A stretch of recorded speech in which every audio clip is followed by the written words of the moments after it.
How's life? Hiya, how are you? Yeah, not too bad, thanks. Yeah. Ross Happy Tree. Bob Ross? Oh, he paint happy trees, didn't he? Yeah, I actually had the paint palette and a tree up there for a second. I thought, no, that's overdoing it. I'll just leave it as the name. What paint palette? What paint palette you talking about? The emoji. I was gonna have the paint palette emoji and gnarly tree in there, but what, in your name? Yeah. Okay, didn't know you could do that. But I thought that was just too silly.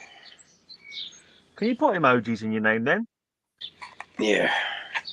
I have no idea. So, anything exciting happening for anyone? This is last we met. Did you watch me on the Triple G last night? No, I didn't know. I wasn't short night when it was on, mate. Probably. I know. Actually, I was at a quiz night last night, so I wouldn't have been there home when it was on. What happened? Was it good? Who won? Yeah, I enjoyed it. Yeah, I enjoyed it. As I did mention you. You know, the Geeky towards the end. Okay. But yeah, no, I'd say I enjoyed it. It was good fun. Good. I don't know whether was he asking about your history and comic books, that kind of thing. Was it like a? Yeah.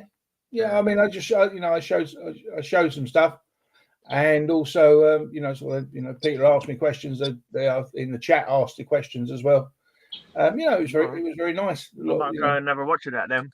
You say that was over on Pete's channel? Yeah, on Triple G. Geeky Pete. Yeah, I did send you the link in the geeky chat. So it's there. See it. I wasn't here, so I wasn't in last night. We won last month, and this month we came dead last with an extra player. Yeah. So before I started, I said, if we don't win today, we're going to blame it on you. And we came dead last. It was just crazy. I don't know how. One of the rounds was a map round though, and I'm used to identifying countries by their outline. It's like, I can't bloody well do that. So we only got 2 out of 10 on that one, so it wasn't a good night for us. But it was a fun night anyway. It was all good. So what's it? Is it general? Is it just general knowledge? No, they have different rounds, like in the news. They have a music round. They have a picture round. So even the music round was crap for us this time. I'm always crap at the music round, but Lisa always gets us at least 6 out of 8 points. And when her cousins there, they 7 or 8 even sometimes, because they both know their music really well. But last night, even Lisa didn't know any of them. Well, she knew. I think the 2 that we got, everybody knew. It was like Viva Las Vegas by Elvis Presley. Even I knew that one. And we only got 2 points in that round, so it wasn't a good week for a good month, but it was still good fun. We enjoy it anyway, so that's the main thing. Did the draw? The winner hasn't contacted me. I don't know whether they will. They weren't in the chat anyway. I think it wasn't me then. It was but to be honest, it was one of those ones that like subscribed like a couple of days before. Subscribed and sort of joined a couple of days before. So lucky then. There's a good chance that I won't hear from them. So in a couple of weeks, I'll redraw it. I mean, I'll do what what's his name? Chonko. What he did? He put everybody's name in a hat. And swirled it round and then pulled it out. I've done a few hat draws in my time. I'll do that on one of my videos. Just pull it out, the hat, and we'll go from there, sort of thing. I've got a few new books. I put them away now, but I should have left them out so I can show them. Let me dig them out so I can show them. Terry, you know what Pete used to do for a living? What, Triple G? I mean, he's a nurse. You know what he used to do for a living? No. I know he was. I know he's a nurse. Yeah, he was. I ain't talking out of turn to say he was in the RAF, but yes, I knew he was in the RAF as well as a reserve. Yeah. I think. I gotta call him sir. Why did he get a higher rank than you? Oh yeah, he was an officer. Right. Was he really? It's quite a clever chap, old Geeky Pete, isn't he? He's quite like a go-getter kind of thing. Even with his channel, he sort of does really good stuff with it. He got a funny past like I do.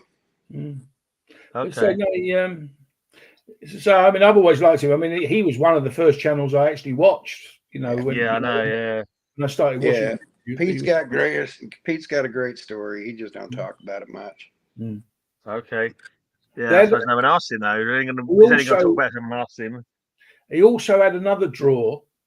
The funny thing was, I mentioned, because we were talking about sort of different channels, and I mentioned Tempest because I think he did. Here he is. And he was, with Tempest, he was the. I was saying that Tempest deserves more love, sort of thing, because of the small amount of subs he's got, sort of thing. It's unfair. He shows funny, it's great. Exactly. Also, I don't know whether Tempest knows what he actually won, because I never said anything on the show itself, but when they were picking it out, because I did, he got me to do the, he goes up and down his box sort of thing, and I say stop, and he picks out. The first book was okay, it was a DC book, but the next 4 were all Marvel, and I know he's not the greatest fan of Marvel, so I said to Peter, Peter's quite happy, Tempest, if you're listening, unless you've spoken to him already, he is quite happy to chuck in some books that you would like, rather than possibly ones that you wouldn't. So that's entirely up to you. If you've been in touch with him, that's great. But as I say, but no, I'd say he definitely. He'd say, you want to come on, Tempest? We're a bit short tonight. If you want to come on, Mark just said that he's only just arrived in Portsmouth, so he won't be coming on because he's driving the blinking van back. Yeah. Oh, Oh, yeah, he offered to change him for DC, but I'm good with what was picked out. He had to cut his vacation way short, didn't he? Yeah, poor Mark, didn't he? Very poor blinking missus. Right, so we had new comic book day here. I'm not going to show you the new comic books, the free ones, like free comic book, not new comic book, free comic book day. And yeah, the free comic books are nothing great, I've got to say. I've read them already. I'm only going to keep one of them, I think. Yeah. There's not much point keeping the other two. I've got the 2000 AD best of, and I got a Creature Commanders one, which is crap. And I got this Project Atom, which ain't bad, the Atom Project. It's what I read of it. It seemed quite like an interesting concept. The only thing with that Atom Project, Gray, is that it leads into Justice League Unlimited. Oh, okay. The story, and also it leads into the Question as well. So there's like 3 books that are involved in what they're doing. Well, there's more than 3 books really, because they're involved in why how the powers have got swapped over from the different characters. Yeah, that's what I was catching them, but I can't. And there's no way I'm going to buy them to read them anyway. So I don't need to know how many stupid crossovers they're going to be and how many books you've got to get to read the whole story. Being fair, it's not. I mean, you don't need to read the others. I mean, they haven't. No, but that's why I would have to read the others. Yeah, that's why I don't buy them, because I learned the whole story. That's why I'm just reading old comics now. I don't want to have to buy all the crossovers. It's annoying. You're missing something. You're missing something important if you don't read them all. Exactly. That's what I was like. When I was a kid and I did have the money, I only read like one, and forever it was in my head. Wonder what happened next. Wonder what happened next, kind of thing. So when I started having my own money, I had to get everything. All right. Anyway. So yeah, I'll cut the new gods. I've already read them and put them away. I forgot I was going to show them on this show today, but never mind. I'm always forgetting. So I've got some of the Return of the New Gods as well. Returns, Well, it was half price in my comic shop on free comic book day. But that goes on to issue 23, doesn't it? Return. Something like that, yeah. I think he disappears for a few years, doesn't he? I don't know. That's right. It's 6 years between. I think it's 6 years between issue 11 and 12. Right. Because Forever People finished at issue 11. It's a Mr. Miracle as well. I mean, according to something I read about that, and somebody was talking about it a long time ago down on YouTube, the only reason Mr. Miracle didn't end on 11 was because Jack Kirby had written the stories up till about issue 18, 19. But otherwise, they'd have cancelled that as well. Yeah. I mean, I don't remember if I showed the back ones or not. Yeah, because seeing what a big move it was and what a big name he was, his stories that he did at DC didn't really last very long, did they? Didn't get thing was, he fell out with them, and that's the reason that was cancelled, because he went over to Marvel, didn't he? He went back to Marvel again. Okay. Yeah, he went over to Marvel again. So that's why they cancelled it. This is one I bought off eBay a little while back. Animal Man. Nice. It's a decent run, that Animal Man. Yeah, I've got most of them apart from a few at the end of the run now. This is a couple that Matilda just sent me. So just happened to be a Legion and one that she's got, and this is a picture that she did. I don't really care about the comic. It's an X-Men comic, which is crap. And it was what do you call it, a blank cover. So she did this picture many moons ago. I think this was for Cover Slingers Dinosaur Week, which is about the second week of Cover Slingers we ever did. No, the first week actually. It wasn't even called Cover Slingers at the time. Oh, I can't see it. It's a Diplodocus or something saying grey. It's calling out too. I'm surprised you didn't draw you in the back. Sorry? I'm surprised you didn't draw you on the back as he's calling out. Oh, right, yeah. Yeah, you should have done. You should have drawn me in the pictures. It looks like the dinosaur saying hello to me or something. Now you're drowning in the water. That's what it is. An old Flintstones homage. Maybe. And also I've got it's kind of like an AOK from Simple Simon. You know Simple Simon in Australia? Any of you know him? Yes, I've heard his name. Yeah, I've seen him in the chat with a few things, and I've seen the. Yeah, I've sent him. He was after the Warriors game. I can't remember if it was PS3 or something. The Warriors game, and I had it, and he wanted it, and I had it in pristine condition. So I sent it to him along with a few books, and I just said, "Don't." He asked what I wanted for it. I said, "Just do us an AOK in the future, like send us something back, like same sort of value kind of thing." So I got this. Robin, this is the one where Robin actually lives rather than dies. So I'm glad to have that because I'd like to see what that story's like. Yeah, and there's just a bunch of odds and sods books, really. Lots of number one. There is a 4-issue series after that. Right. Well, of Robin living. Robin, where he lived. It's the 4 issues that would have been if he had lived. Oh, the Joker being the ambassador for Kandak or whatever it is. Well, no. Basically, the storyline would have been if he had lived, then they would have had a storyline afterwards.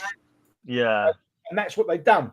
Most of the ones he sent me are number 1, but for some reason he sent me Draculene the number 2.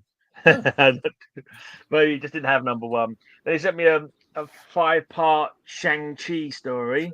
Oh, great! Got the Alex Ross cover for number 2. Yeah, that's lovely. Yeah. Not that keen on the art, but there you go. That's me. You know that I'm not done like modern stuff. I will read it, obviously. 5. Let's hope it's as good as the film. The Magic Order 3, number 1. I still haven't seen the film. Was the film good? I enjoyed it, to be perfectly honest. I don't see what they were. I mean, the main problem everybody had seemed with it is there was too much CGI in it. But I don't care. What are movies? What they expect? I didn't know the character at all, so I quite enjoyed it. It's like when I went and saw Thunderbolts the other day. I only knew a couple of names from that, but I didn't know the characters. I really enjoyed the film. When it was good, it was great. When it was cheesy, it was cheesy. I've not seen this before. Hairball, and it's a cat with a little finger that he's just brought in from. So that's a bit of a weird one. But the thing, I mean, as far as that, I mean, Peter was saying to me, I mean, that the Thunderbolts in the comics had nothing to do with it. Yeah, that's probably one of the freebies he got from Rob Fatstacks. I bought the trade of that because I couldn't get the singles. It's really good. Yeah, it's a really good story. But I read the first one and I couldn't get the rest of them. So eventually I found a trade. And I bought the trade. I got Flash 750. I think I've got a Flash 750 already, but this is a different cover. Like, I don't know if you guys know, but have a look at that. What era do you reckon that's supposed to represent? I would have thought like 2006, 2010, that era. Well, this is the 80s. This is the 80s variant, but it doesn't look like. I didn't think it looked like 80s, to be honest. It's a completely different style. Yeah, it looks like a different art style completely. I mean, I don't know. The pose is meant to be 80s, but the art style of the 80s never looked like this. Yeah, nothing about that says the 80s. That says like the. Well, Terry got it right. So maybe we just don't know our comics. I only know it because I've got it. Oh, so you knew it. But if you looked at it and you didn't know, you wouldn't say it. Would you say it was the 80s? No, I'd have thought it was more like the 2000s if it was going to be anything. Yeah, it doesn't look 80s at all to me. The ink style is all different, isn't it? Yeah. Maybe the pose is meant to be 80s. That screams 80s. That That one right there just screams 80s. A bit more, maybe. Little late 80s Justice League. Superman 78. I think I need the other 5 now. I don't think I've got any of these. Except the number 1. I was hoping I got the full set in there, but it's a great story. Is it good? Yeah, it'd be probably cheaper to buy the trade for that, though, Gray. Yeah, I tend to get single issues now. Though, really, my trade shelves are packed to the brim. Yeah, so. But no, all I'm saying is you buy that singly, it's probably going to cost you about 12 or 15 quid. Whereas buy the trade, buying a trade for a £5 maybe. Who knows? Yeah, it was weird actually, Tempest. Did you watch the rest of the road program? Yeah, the rest of last night. Yeah, as I say, it was funny. I mentioned you, and then you won the competition. I was expecting people going fix in the chat. Plus, just some random guy turns up in the chat and says hello, and then ends up winning. Have you not watched that channel before then? He knows you. I mean, I sent him the link to your channel. I said, because I said, all right. I subscribed to him the other day because I knew your show with him was coming up. So, thank you, mate. But no, he said it was just weird there. But you're okay with those marbles? Yeah, yeah, I'll take him. Yeah, I got quite a bit of he was quite happy to send you those and chuck a few DCs in as well. So I got a T-shirt of his cat on it. This is from Simple Simon, and he sent me an Etrigan, the Demon figurine from the Demon Knights series. Yeah, on Rob Fat's show, on the Slabs show, when they show like a really good slab, first appearance or something like that, or it's really a red hot kind of book. He does little clips, and Simple Simon is one of the clips he does when he's screaming. Who does that?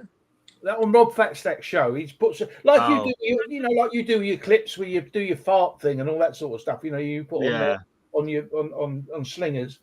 He on there in between. If someone shows like a real red hot book, that it's something you don't see very often, or expensive, or it's got. I used to watch some Fat Stacks, but I never really watched the Slab show, and I just can't bother watching other channels now. I watch channels if people who watch my channel are friendly to me, I'll watch them. But if I've watched them like 20 times, they never once watched my videos. I think fuck you, I ain't bothering with you anymore. fuck this shit.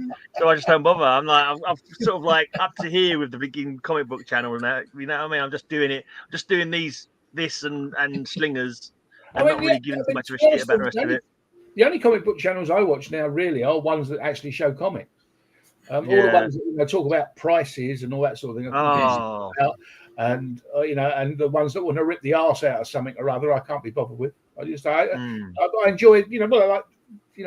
So like Tempest's show or yours sort of thing when you do your comic ones. So I love it when you're reading out the titles and all that sort of stuff. It's it's refreshing. Yeah, yeah. Got a couple of stories I was going to do and I get the pages like ready to do a story, and I think, so what is the point? I just sort of like I get then I can't be asked. It's like, what's the point? It's like you get like 30 people like watch it, 3 comments. Why am I making the effort? You know what I mean? So I don't know if I'll ever get around. That's a positive for me. 13 people and 3 comments. I'm all right with that. I know you get you're. I just don't understand it. It's just your videos are fun, man. It's like. And you've got like 50 subscribers still, and you've only get like I look at like when I see your comic, your video, and I look at it's been like 3 hours, and I go on it, it's got zero views and no comments yet. It's like Jesus. That's the that'll get you eventually, mate. A few more years of that, you'll say fuck this noise, and you won't bother anymore. Well, that's why I like watching. Well, yours. Well, you know how I comment, as I said, both of you. So I like watching yours in parts, sort of thing. I watch it sort of thing, and then I sort of I pause it, make a comment about what that's just happened, and then I do that. And so that's why you end up with about a dozen or sometimes half a dozen comments from me. It's because as I'm watching through it. But No, you look at the comments you get. So many of them are literally just people. They don't even have to even watched it. They just make such a generic comment. You know what I mean? It's obvious they've not really watched it, or they can't bother to engage in it. And it's just like, what's the point? You know, I just can't be asked. I've had one comment that says first. Oh, fuck that! I don't get any of them. Thankfully, I don't get anyone doing that. I don't think. But it's like, so what? You want a fucking medal or something? Fuck off. It's like the ones that go in on the chat. You know, they go in the open chat of the program that's coming out in 12 hours' time and say, "I'm the first to open." Yeah, and you don't see them from then on. So what was the point of that? Yeah. Yeah, I'm very sweary tonight, I must say. Hey, hello. That's cool. This guy does old records. Like, he just basically plays old records, like that he's picked up from like boot fairs or whatever over there in America. And I don't listen to him. Now and again I have a listen. But what it is, I do my heavy metal podcast, and every one of my heavy metal podcasts, 2 minutes after the show's finished, I play an old song. So I like to dig out old 78s and stuff like that, just like to have it come on. I call it my secret song. And I have it at the end of, and I kind of do like the old songs as well. Some like crackers amongst them, you know what I mean? Some funny lyrics and just some interesting stuff. One of those old, the old wind-up record players. You know, the ones with the the old phonogram. Yeah, one you saw it in Master's voice. Oh, it's Billy. Hey guys, Bill. Yeah, you say he had his master's voice, and they used to play some of the old 78s. Used to play him to death. And I remember you got one record, and it was one that it was so thick and solid, bloody great thing it was. And it only played on one side, and it was opera. Okay. And it was this woman, and it was like, you know, wouldn't they always say that it's not over until the fat lady sings? Yeah. Okay. Yeah. I have to say that is the person that was on this record. That is the person. So that phrase, Terry, that phrase came from Dan Cook, who was a sports reporter here in San Antonio. And he's the first person who said, it's not over till the fat lady sings. Okay. Well, I mean, according to what I read about it, and it was this particular woman that was, I can't remember her name now. She was Italian, and she was a very big lady. And somebody had said that that's where that phrase came from, and her actual singing on this old record I got. But so it's not actually. What's that stuff called?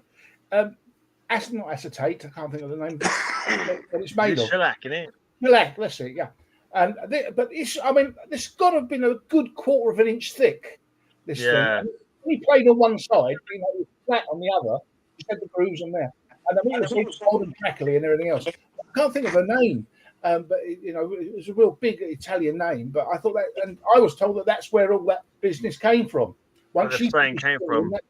I just thought there was always a fat woman in every opera. Like there's always a fat woman character. No, I mean, quite often is probably 1920s. You know, so 1910s, 1920s. It must have been something like that. It could be Pavarotti in a dress, I suppose. No, I don't think he was around then. That's hilarious. Yeah. I just realised a couple more comics that I didn't show. These are from Simple Simon as well. He's like an old punk rocker. He also likes a bit of metal, and he got me a couple of heavy metal related comics as well. There's King Diamond. Oh, King Diamond had their own comic. That looks like a sketch. I didn't know that. And also Exodus. I'll say that one looked like a sketch variant, like somebody had drawn that on there rather than it being... it's interesting. Yeah, it's quite good. It's not bad. Yeah, that's nice. Red on black and then the blue background. Lovely. Yeah, so that's quite cool. Really well drawn. Did you have free comic book day at your shop, Bill? No, we did not, but we did. Well, we still did great. We still made more money that day than any single day we've ever had. So I did give these away. I did give the year that we have a bunch of these, like 1,000 of these. Oh yeah. So we gave those away. Those are from several years ago. But no, we had, it was actually, and then Sundays when we did really good, when I wasn't here, needless to say. But it was they're trying to tell you something. Alex was here, and it was for we did huge on Star Wars Day. Oh yeah. We did May another the 4th. 600 on Star Wars Day. So it was one of our best weekends ever, probably. You know. So Tempest. Were people coming in expecting for you to give away free comics? Is that why you were No, busy? you have to. The stores have to buy the free comics. To Well, give I know away. that. I understand we that. don't. We don't. Since we're all vintage, we don't do that. No. But what I'm saying is, when you were very busy, was it they was expecting you to have them? This is what I mean. Oh no, and I'm sure we got a lot of people that had come from other stores here. So they couldn't find it win the same free comic books here, just to get people into the shop. I know, and that's basically what it is. Is everybody and in San Antonio, we're a big freebie town where everybody wants fucking freebies. So there were lines out the door for the other stores that probably didn't do as well as we did. And because a lot of people just come in for the freebies and then they leave.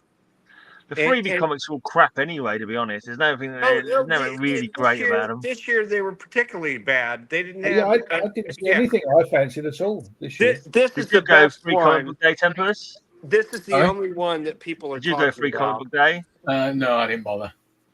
No. This is the one they're talking about now. Where did you get that from? A friend of mine just brought it to me today, actually. Yeah. So, but okay. So Tempest, you and Terry will appreciate this, and probably Gray too. But so yesterday was a very unique day. So I will say this, Tempest, I now have the largest figure in my collection. Guess how tall it is? 6 foot. You're very close. 7 foot. So wow. Yesterday somebody surely not a figure. Not that Frankenstein monster figure, surely. No. It's believe it or not, it's Foghorn Leghorn. and what happened was that we have Fiesta here, which is a big deal. It's like our Mardi Gras basically, but it's around all the battles that have been fought in San Antonio, which back in the day was quite a lot. So what they do is they make floats for night parades and river parades at night. And so I had to strip all of the LED lights that they'd put on him.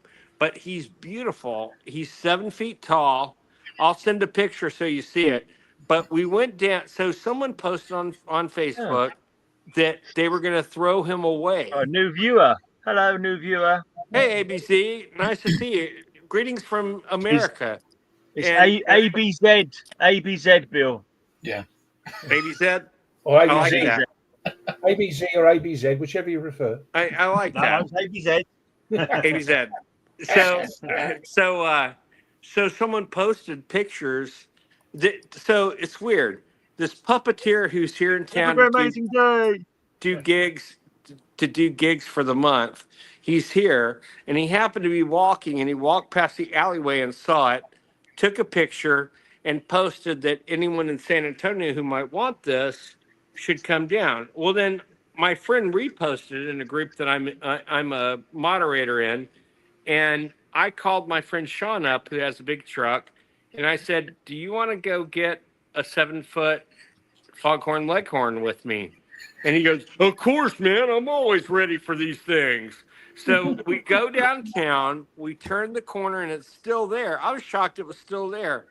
We had to pull it out of the dumpster, and it wasn't very dirty. That's the cool thing. But then we found the tail, which snaps on. We found the tail at the bottom of the dumpster, which I just barely thought of before we left. I go, wait, there has to be a tail. There's no tail. So my friend Shaw jumped into the dumpster and got it. He got dirty for us. But hold on 1 second. I'll be right back, guys. Okay. How's it going? Turn the volume off, Bill. Hey, good. I'm going to mute myself. Oh, you got it. Cool. So I bought 3 standard boxes in Place in Space. It's kind of weird. Like small boxes, short boxes were £4.50. Standard boxes were £3. So you paid £1.50 more for a box that was about that size shorter. And I thought, what's the point of that? Why is that? That doesn't make no sense. But those are no. I want to get. I like the standard boxes anyway. It's like a medium. So I'm gonna try and mess some of my, like, take some of my long boxes that haven't got like a full run in, put them into these standard boxes, so I can then use a long box for one of the short or standard boxes which is overflowing. So that's what I'm going to try and do. It's a tough job. I bought putting series in boxes rather than having random stuff. There was somebody selling those short boxes. I didn't realise they were shorter than the others because they didn't mention it, but they didn't cost a lot anyway. I got 10 of them, and I think I only paid 20 quid, so I got them for a couple of quid each. Posted, that was. But I've been using them for what you just said. If you've got a run of maybe 80, of one particular, title. Yeah. They're ideal for that. You've got, that's it. I've got one box. That's for them. They're not going to bring out any more. And if they do, you've still got room to put one or two in, sort of thing. If they do happen to bring one. I've got 2 reprints of Silver Age Classic. Yeah. First Justice League. That's the milestone one, is it? One's, I don't know, one's a Silver Age Classic. One's the golden cornery bit on it. Yeah. The Millennium one. Milestone? Yeah, no, Millennium. That's Millennium. Ones, yeah. And this is just a Silver Age Classic. I'm just going to change the bag because it's all pitty on the front, this one. Yeah, that's. I told you I was doing this with the CLZ. There was one of those things where they did those reprints, and I thought I had them all. But of course, when I've done a CLZ, I find there's one missing. And guess what? It's missing. Sugar and Spike. I thought that were in the first one you got, mate. Yeah, but no, I went onto eBay because I was expecting it to be some bloody stupid price because there probably wouldn't have been quite so many of them printed. But it wasn't. Yeah. That's 3 quid. So I thought, I'll sod it. I might as well do that. Might as well complete it. Yeah. But mind you, that I enjoyed the in the Legion. What's the Legion tomorrow? That 6-issue series that was the Thick of the Giants. They redid Sugar and Spike, but they're grown up. They're detectives and they're grown up. Oh, right. Interesting. That's quite a good story, really. But so using those. I made a Patreon video for my free supporters on Patreon for comic books. And I was going through the Animal Man #1 that I bought. And then I randomly started talking about Jason's Quest. And I suddenly remembered that Jason's Quest's last appearance was in Animal Man #25. So I kind of went in a circle. I forgot I had Animal Man 1 coming in the post. And I did I was just going to say, what's in this thing? And I was just going to show that. And I thought, no, that's too short of a video. So then I did a read through of it. And then I started talking about Jason's Quest. I just finished reading that. And then I remembered, Jason's Quest was in Amazon, and I also went for Showcase 100, where he's meant to be in Showcase 100 as well. And it even says on the back, a list of all the characters and what pages they're on. It says page 8, Jason's Quest book. He's not on there at all. I've searched every single bloody corner of every channel. The database says he's there, doesn't it? DC database says he's in it. Exactly. He's even the DC database being there, and I can't bloody see it for love or money. I bet you money. It's supposed to be every character that ever appeared in Showcase, but also I didn't see Cave Carson. I don't think. Like I said, I bet you any money. He was underground. Two of them are in there. From the underground, you're right. Everybody that appeared in Showcase, there's no way in the world you could put them in one book unless the book's 96 pages long. It was fairly big, but there was lots of them in all bunched together in one panel kind of thing. Yeah. Got a coverless Cave Carson there. That's Brave and Bold 33. So have you read Cave Carson as a cybernetic eye? I'm waiting for there was a cybernetic eye and Interstellar eye. Interstellar eye. I think the Interstellar eye I've managed to complete, and I've got one more I need for the other one, the cybernetic eye. Yeah. And I think one of the guys I buy off on Facebook is going to give it to me when I go to the Mart on Sunday. I'm pretty sure it's in the pile that he's got for me. So I'll be able. I'm not sure I'm going to be enjoying it though, because I read the Interstellar eye. It was pretty crap. I thought cybernetic eye. I thought was all right. Right, well, the Interstellar eye was a bit too weird for me.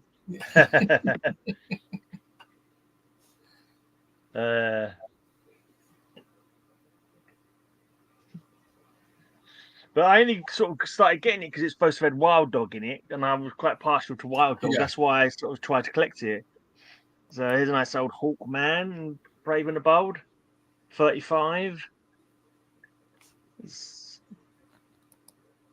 Number 36. I don't remember having that one. Look at that. Oh, I didn't remember I had that one. But I'm glad I do. Here's number 44. Another nice old Hawkman. It's a nice one. 36 is his second appearance in Silver Age, isn't it? Is that his second appearance? I think so, because I got 35 as well. I don't think that's his first appearance. No, maybe it's 34. I'm not sure now. He looks nice, but it's nice nice. to have all those early ones anyway, isn't it? Is that I think his Showcase first appearance 35?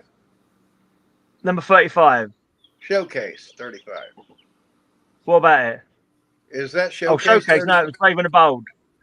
Oh, Brave and the Bold. Okay.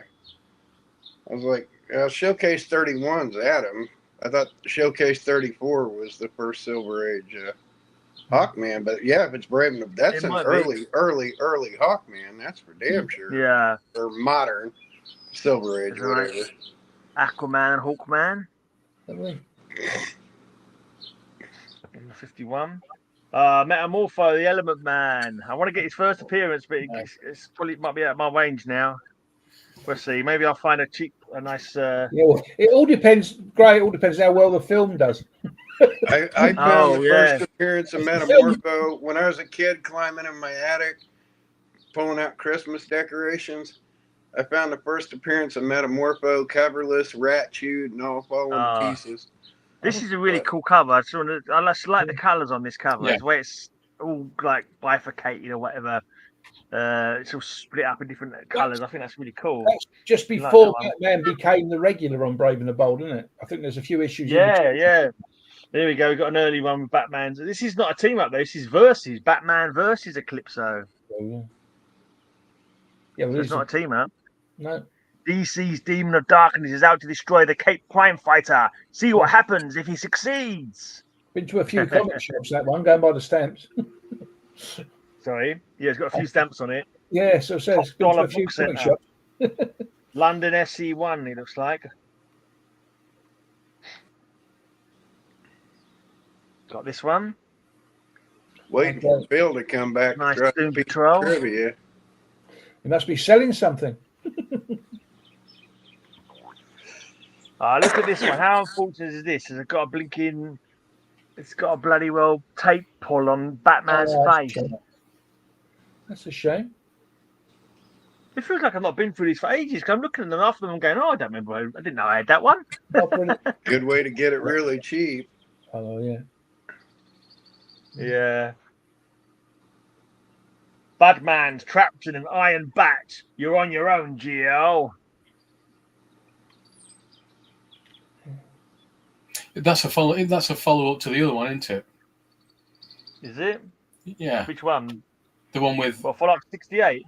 Yeah. Is it really? I don't remember. Mark actually has a complete run of that, doesn't he? Yeah. Well, he's missing a few of the really early ones. I think 2 or 3 he's missing. I think last time I heard he said he needed one. One more, is it now? I think it was one, maybe 2, but I don't think it was many more. Hail Gaug the Destroyer!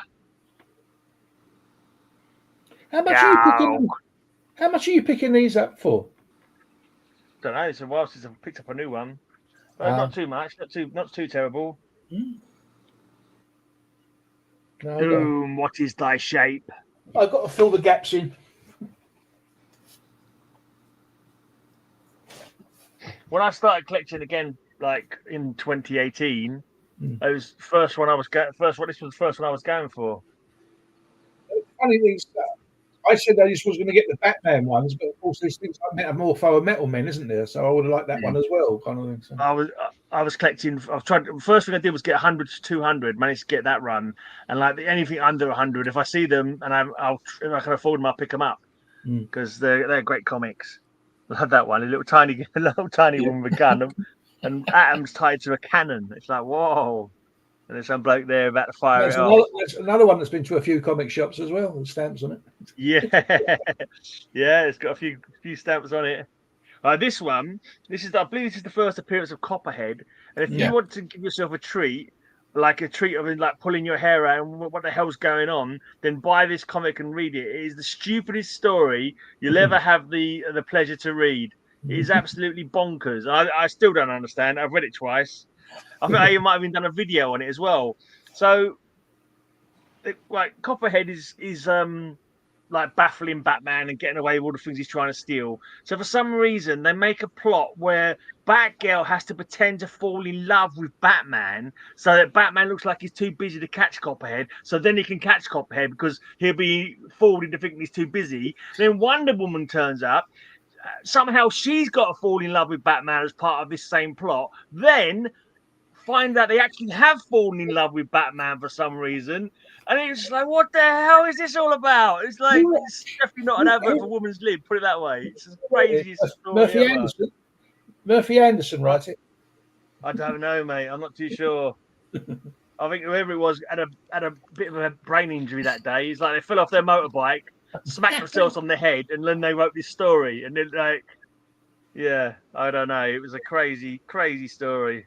Let's have a look what it says who it is. Sure, I did a video on it though on my channel, which nobody watched. It doesn't even tell you. Well, there's not even a credits box. No one will admit to it. Nobody want not putting the name on that one. What number is it? Number 78. I believe it's the first appearance of Copperhead. Yeah, it is his first appearance, isn't it? I believe it is. And it's bonkers, absolutely bonkers. Not good bonkers even. Sorry? I always liked him as a villain. Yeah, I like Copperhead. It's quite cool. This is Bork. This guy comes back years later as a superhero. Power Company, yeah. He's a member of the Power Company. Did you read that one? Yeah. Which I believe is coming back again. Power Company is coming back with like Black Lightning and his daughters, I think. Punish not my evil son. That looks like a young Tempest there. If you look at that face, plotting. He's like, one day, the Comic Collectors Club of Sheffield will be mine. He's like that. Bob. It was written by Bob Haney. Oh, you're Bob Haney. That one, the Copperhead one. Crazy Bob Haney. This is my birthday book, September 1969. This is the first appearance of the new Green Arrow costume. Good one to have, yeah. Neil Adams. Yeah. Big time book. Man, there's some relatively key comics come out for your birthday books. Yeah, there's a few. There's definitely a few. It's a nice car crash one, The Widowmaker. And it's going to land on Wonder Woman. That's a bit of a dilemma. Wonder Woman staked to the ground in just the right place to be landed on by Batman's car. It's weird so big that car as well. According to the DC database, Copperhead dies in Manhunter Volume 3, Number 1, October 2004. Is that with the female Manhunter, isn't it? I don't know. Kate something or other. Middleton? No, that's that's a real right. person, is it? Kate something or other. Kate Spencer, Kate Spencer, maybe? I can't remember. Someone look it up. It's Kate Spencer, and that was her first appearance. It was Kate Spencer. Yeah, Kate Spencer. Yeah. Wow, how did I remember that? Yeah, that was her. Oh, I've actually got that one. That's about. I've actually got that. It's the first one I've got. That full run of Manhunter. I've got the full run of that one. Here's a nice House of Mystery, Batman and House of Mystery. That's bloody expensive. That one. That's Neil Adams, isn't it? I like the issue run leading up to 100 is just spectacular.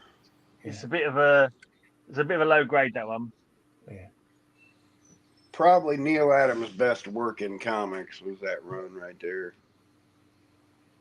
Yeah, I'm an Aparo guy. You get into the ones I've got now. Okay. Well, I've got them from 98 to 200, but and a few odds and sods in between. Between his Deadman run in Strange Adventures and that run of Brave and the Bold, I think it outclassed even the stuff he did.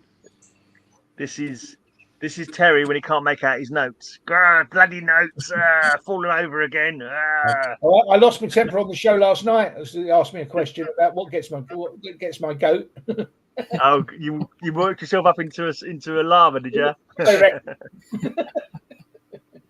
Well, there's another one in this run that's really daft as well. I think I'm sure it's in this one where Batman is like paralyzed or like dead in a coma, and Atom goes inside his brain and kind of jumps from synapse to synapse to work him like a puppet. Yeah, it's crazy.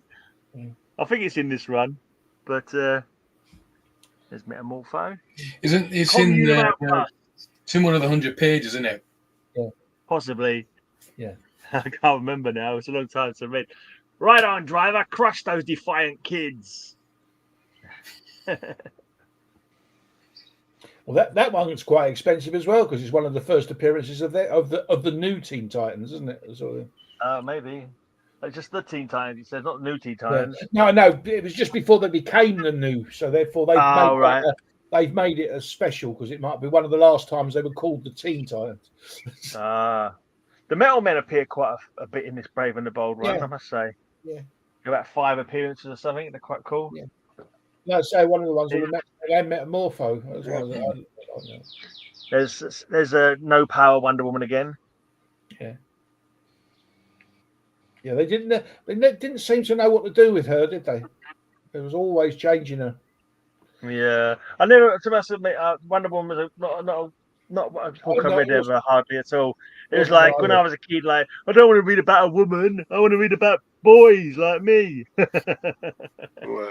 What's Metamorpho? What's the Metamorpho's old lady called? Stag. Sapphire Stag. Sapphire Stag. Yeah, that issue of Sandman 19 with her. It's not the best art, but that may be the best single comic story out there from DC.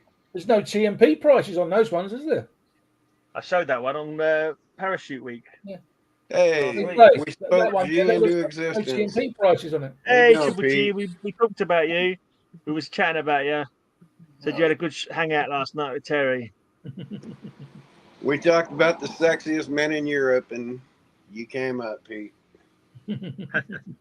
Excuse me, sexiest men in Europe are in this chat already. What are you talking about? They're in the panel. I only get the sexy boys on my channel. Me, Terry, and Tempest. Whoa, eye candy, absolute eye candy.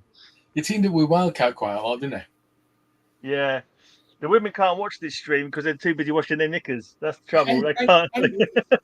Green Arrows a few times, didn't he? Appeared a few times. He teamed up with a Joker on this one. What? How can it be? And then we went to the 100 pages for a little while. Right, I quickly got to plug my computer in. Where's it gone? That'll be a second. Here we go. I think Bill might have got robbed. Maybe. No, hopefully he's selling off comics. No, he's got a customer, so he's probably chin wagging. The customer's probably trying to get out, and Bill won't let him go. He's just chatting away at him, man. Still, he's talking about Foggy. There's that Atom. Probably is. That's the one you're talking about. Yes, that's right. The corpse that wouldn't die. We killed Batman and no witnesses. And then Atom jumps in his head and it's like, this makes no sense whatsoever. We're going with it. All right, whatever. And there's the reprint of that Copperhead one you was talking about. Oh yeah, that might be where I read it first. Yeah. Probably where I read it first, and I knew I had to have the actual original. It's like, this is so daft. I have to have this in my collection, simply so every time I show it, I can retell the story of how bizarre it is. Joker and Wildcat, Batman and Wildcat are fighting each other.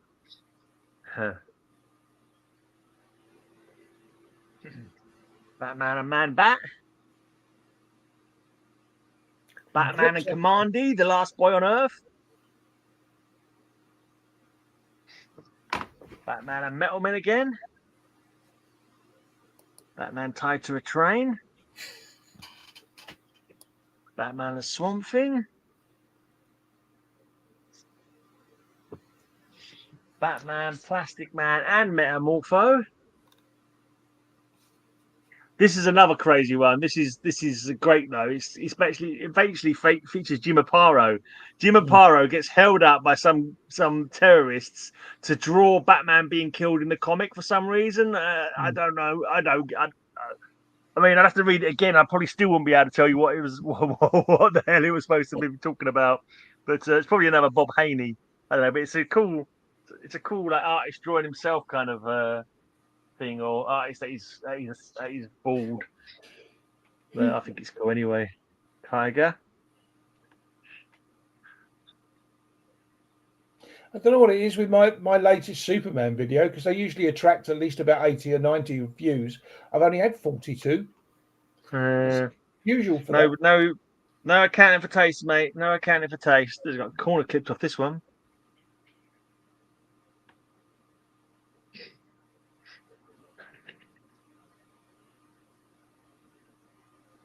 But in this lot, you'll soon come up to one of the earliest comics that I bought myself from the comic shop, like 1979, where I was 10.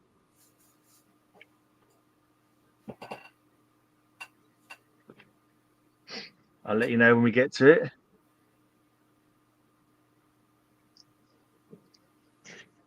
More tigers.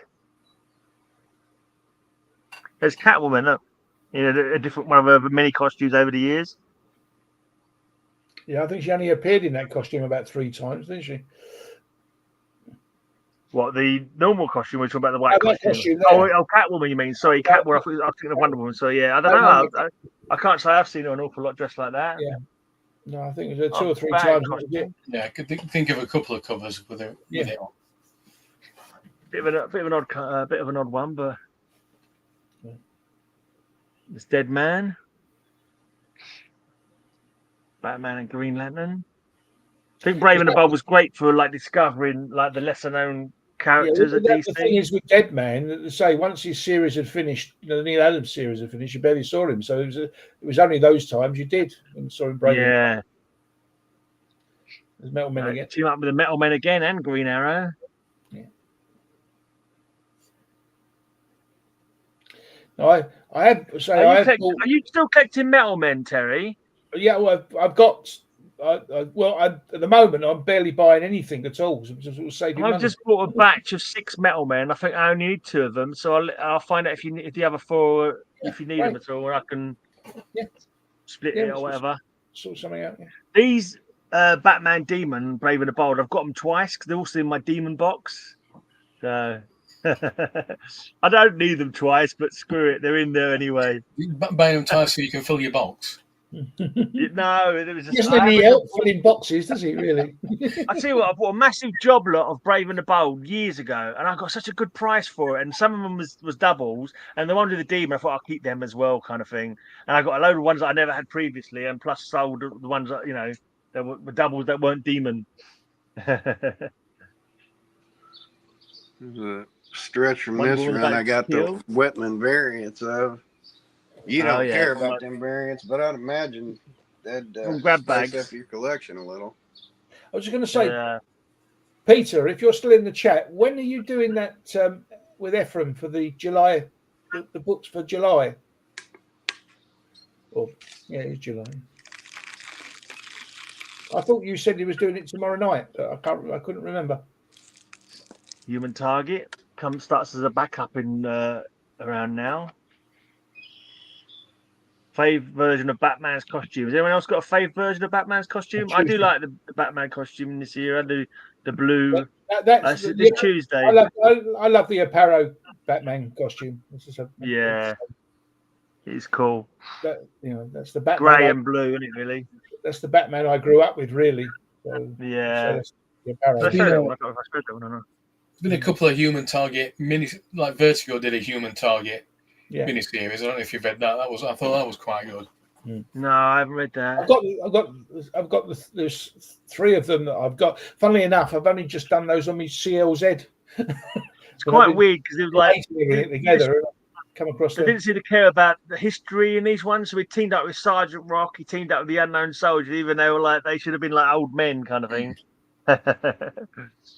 A bit weird. Yeah, but when the team up with Sergeant Rock, I don't think they meet in the story, do they? I can't remember. I think they do. I think. But Well, yeah, I'm I'm not sure sure. they But don't have you meet got in the this first one, one. Terry, in your Supergirl collection? Yeah, I've got. So I've got them all from 97 to 200. I've got them all. Right, this one is one of the first comic books I ever bought. So this is March '79, I think it is. And so there you go. And I bought it because I like Christmas and Santa Claus. That's one of the reasons I bought it. I remember thinking at the time, oh, it's got Santa Claus on it. Oh, it's about Christmas. I'll buy that one. Yeah. And it's the creeps. So the night the mob stole Christmas? Batman and Plastic Man teaming up. I'm guessing that must have been the first time I ever encountered Plastic Man. This is my original copy from. I did like when I bought that big batch. I had like doubles, but I wasn't going to keep the better looking double. I kept the slightly more scuffed original. You know. No, I think that with the artist or with costumes and stuff. I mean, I think sort of Kurt Swan is the preemptive Superman artist from those times, and Jim Aparo is the Batman one. So, it's, in my opinion, yeah. I don't know if I can tell. I think I can mostly tell apart. But like Kurt Swan and Schaffenberg, I'd probably get them mixed up together. I would have thought if you held them one up and like asked me to identify which one was which, I probably wouldn't be able to. I think you could. I think you I don't could. know. I don't really look it. I've never really looked at Schaffenberg. I mean, he was really good, but he was more cartoony than what Kurt Swan was. I'll have to try and remember that. If I'm ever trying to identify, I'll have to try and remember that. Majority of Lois Lane and Jimmy Olsen is Kurt Schaffenberger. I mean, he did do Superman, but he wasn't near as many Superman as what he was in Lois Lane. You've got to give props to a bunch of hoods in lederhosen. Yeah. Come on now. You know that's how Tempest would dress if he was in a gang of crooks. He was like, lederhosen, I'm not joining. He'll have an umpire band following him doing his theme tune. They're like old school Batman villain dooms, aren't they? Yeah. Oh dear. There you go. Metamorpho again. Yeah. But again, that's the only time you would have seen him, isn't it? Yeah. You know, his series. This next one I'm going to show you. This is the second one that I've had from a kid, and I think this is November '79. So I've just turned 10, like a couple of months before, and this one, right. A very young grey man, for some reason, thought that colouring in the Batman logo with pencil was a good idea. I have no idea. I think I was just bored. And I thought, can I draw inside that logo with a pencil? Yes, I can. But why did I do it? I don't know. Well. You must have known a grey pencil. Yeah, exactly. I could probably rub that out. Actually, I think it is just pencil. I could probably get an eraser on that, and you know. But this is I love this cover. I love Dr. Fate as well. I always think of him though. It kind of confuses me because every time I think of Dr. Fate, I think he's firing blasts that looks like ants. Yeah. But then I look back on it, it's not. It's just normal blasts. And inside, I'm sure it's all normal blasts as well. So I don't know why I got in my head that all of his blasts look like giant, like ants flying. I'm sure at times he did do that. I think he has done that a few times, but then I got in my head that it was every time. It's Commandy again. Not. Have any of you guys got Commandy? It's not a character I ever sort of wanted to. The only time I read it, was talking about that the other day. Was the only time I read it was when they did that Commandy. There's 12 issues where it was a different artist and writer doing each story. They left them with a. Was that not Challenge? Yeah, that's it. Yeah, that's about the only time I really read Commandy. What a dreadful series that was. I've not finished collecting it yet. One day I'll finish collecting it and read it through. No, absolutely no continuity whatsoever. They didn't care in them days. Let's say each writer and art was really nasty to the next ones, weren't they? Yeah. Everyone left on a cliffhanger. Yeah. Batman and Black Lightning. Hawkman again. I read the Black Lightning run recently, the original Black Lightning run. Kyle gave me #1 signed by the creator, and that's a bit daft. So I've got to say, I can't remember what he does now. He gets sort of catapulted or slung somehow. I can't remember if he launches himself in the air with electric bolts or something. But there's like literally no way he could have landed without being a bloody smear on the pavement. But somehow they used that as a method of transport in this one story, and I was like, bloody hell wrote this one. It was ridiculous. But anyway, that's comic books for you. That's true. Nice cover. That's not a bad cover. Quite like that. That's Penguins. Penguin is so underused in comparison to say like the Joker and stuff like that. Have you read? Yeah. Have you read? I was about to say Pride and Prejudice, but it's something in Prejudice. I can't think of a damn thing. There's a 5-issue Penguin 5-issue miniseries. No, I don't think so. No, that doesn't ring a bell. I will have a look. Seeing up Blackhawks here. Penguin. Batman Green Arrow. Pain and Prejudice, it's called. Okay. It's excellent. It's an excellent story. Teaming up with Is that recent series, Terry? I'm just looking at the date. I'm trying to find a bloody year for it. Where is it? Batman Nemesis. 2011. Yeah, 2011 it was. So you was 14 years old now. Yeah, but it's an excellent. It's if you can find it, it's in trade as well. You can get it in trade, but you can find it in trade, or if you can find the floppies. I can't imagine them being expensive. Hey, look. Really I just noticed he's tied to a cannon again. Yeah, well if I ever can find 3 more comics with someone tied to a cannon, I've got a Cover Slingers theme right there. It's teamed up with Scalp Hunter, which is well, again like another time. They don't know, but they don't meet. They don't meet in that story. They don't meet. I don't remember. I've read them all, but it feels like a long time. It does. I'm sure they don't meet. It says here Batman strapped to a cannon in the middle of the Civil War. That would suggest they meet. Yeah, true. But I didn't think they did. I don't remember. I read them. Yeah, a lot of Wonder Woman issues she is tied to something, and certainly with A.B. said, yeah, and those issues she's tied to something are the ones that go for lots of money. Yeah. Yeah, that annoys me. Especially the earlier Golden Age ones. Oh, Christ. Yeah. But even the that one was strapped to the missile. I wouldn't mind getting that one, but I reckon that cost £1 million. Yeah. It's funny, Lois Lane doesn't get tied up. Lois Lane is fine. She's swinging in to save Batman, but Wonder Woman gets tied up. I wonder what that particular kink is about. Right, that Scalp Hunter one we was talking about, I think it's a dream. Oh, right, yeah, probably. That's what I mean by not meeting. I think it's based on a dream. I believe. I can't. I read it. You want another Daft comic book? And that was one of my birthday books. It's the world's finest.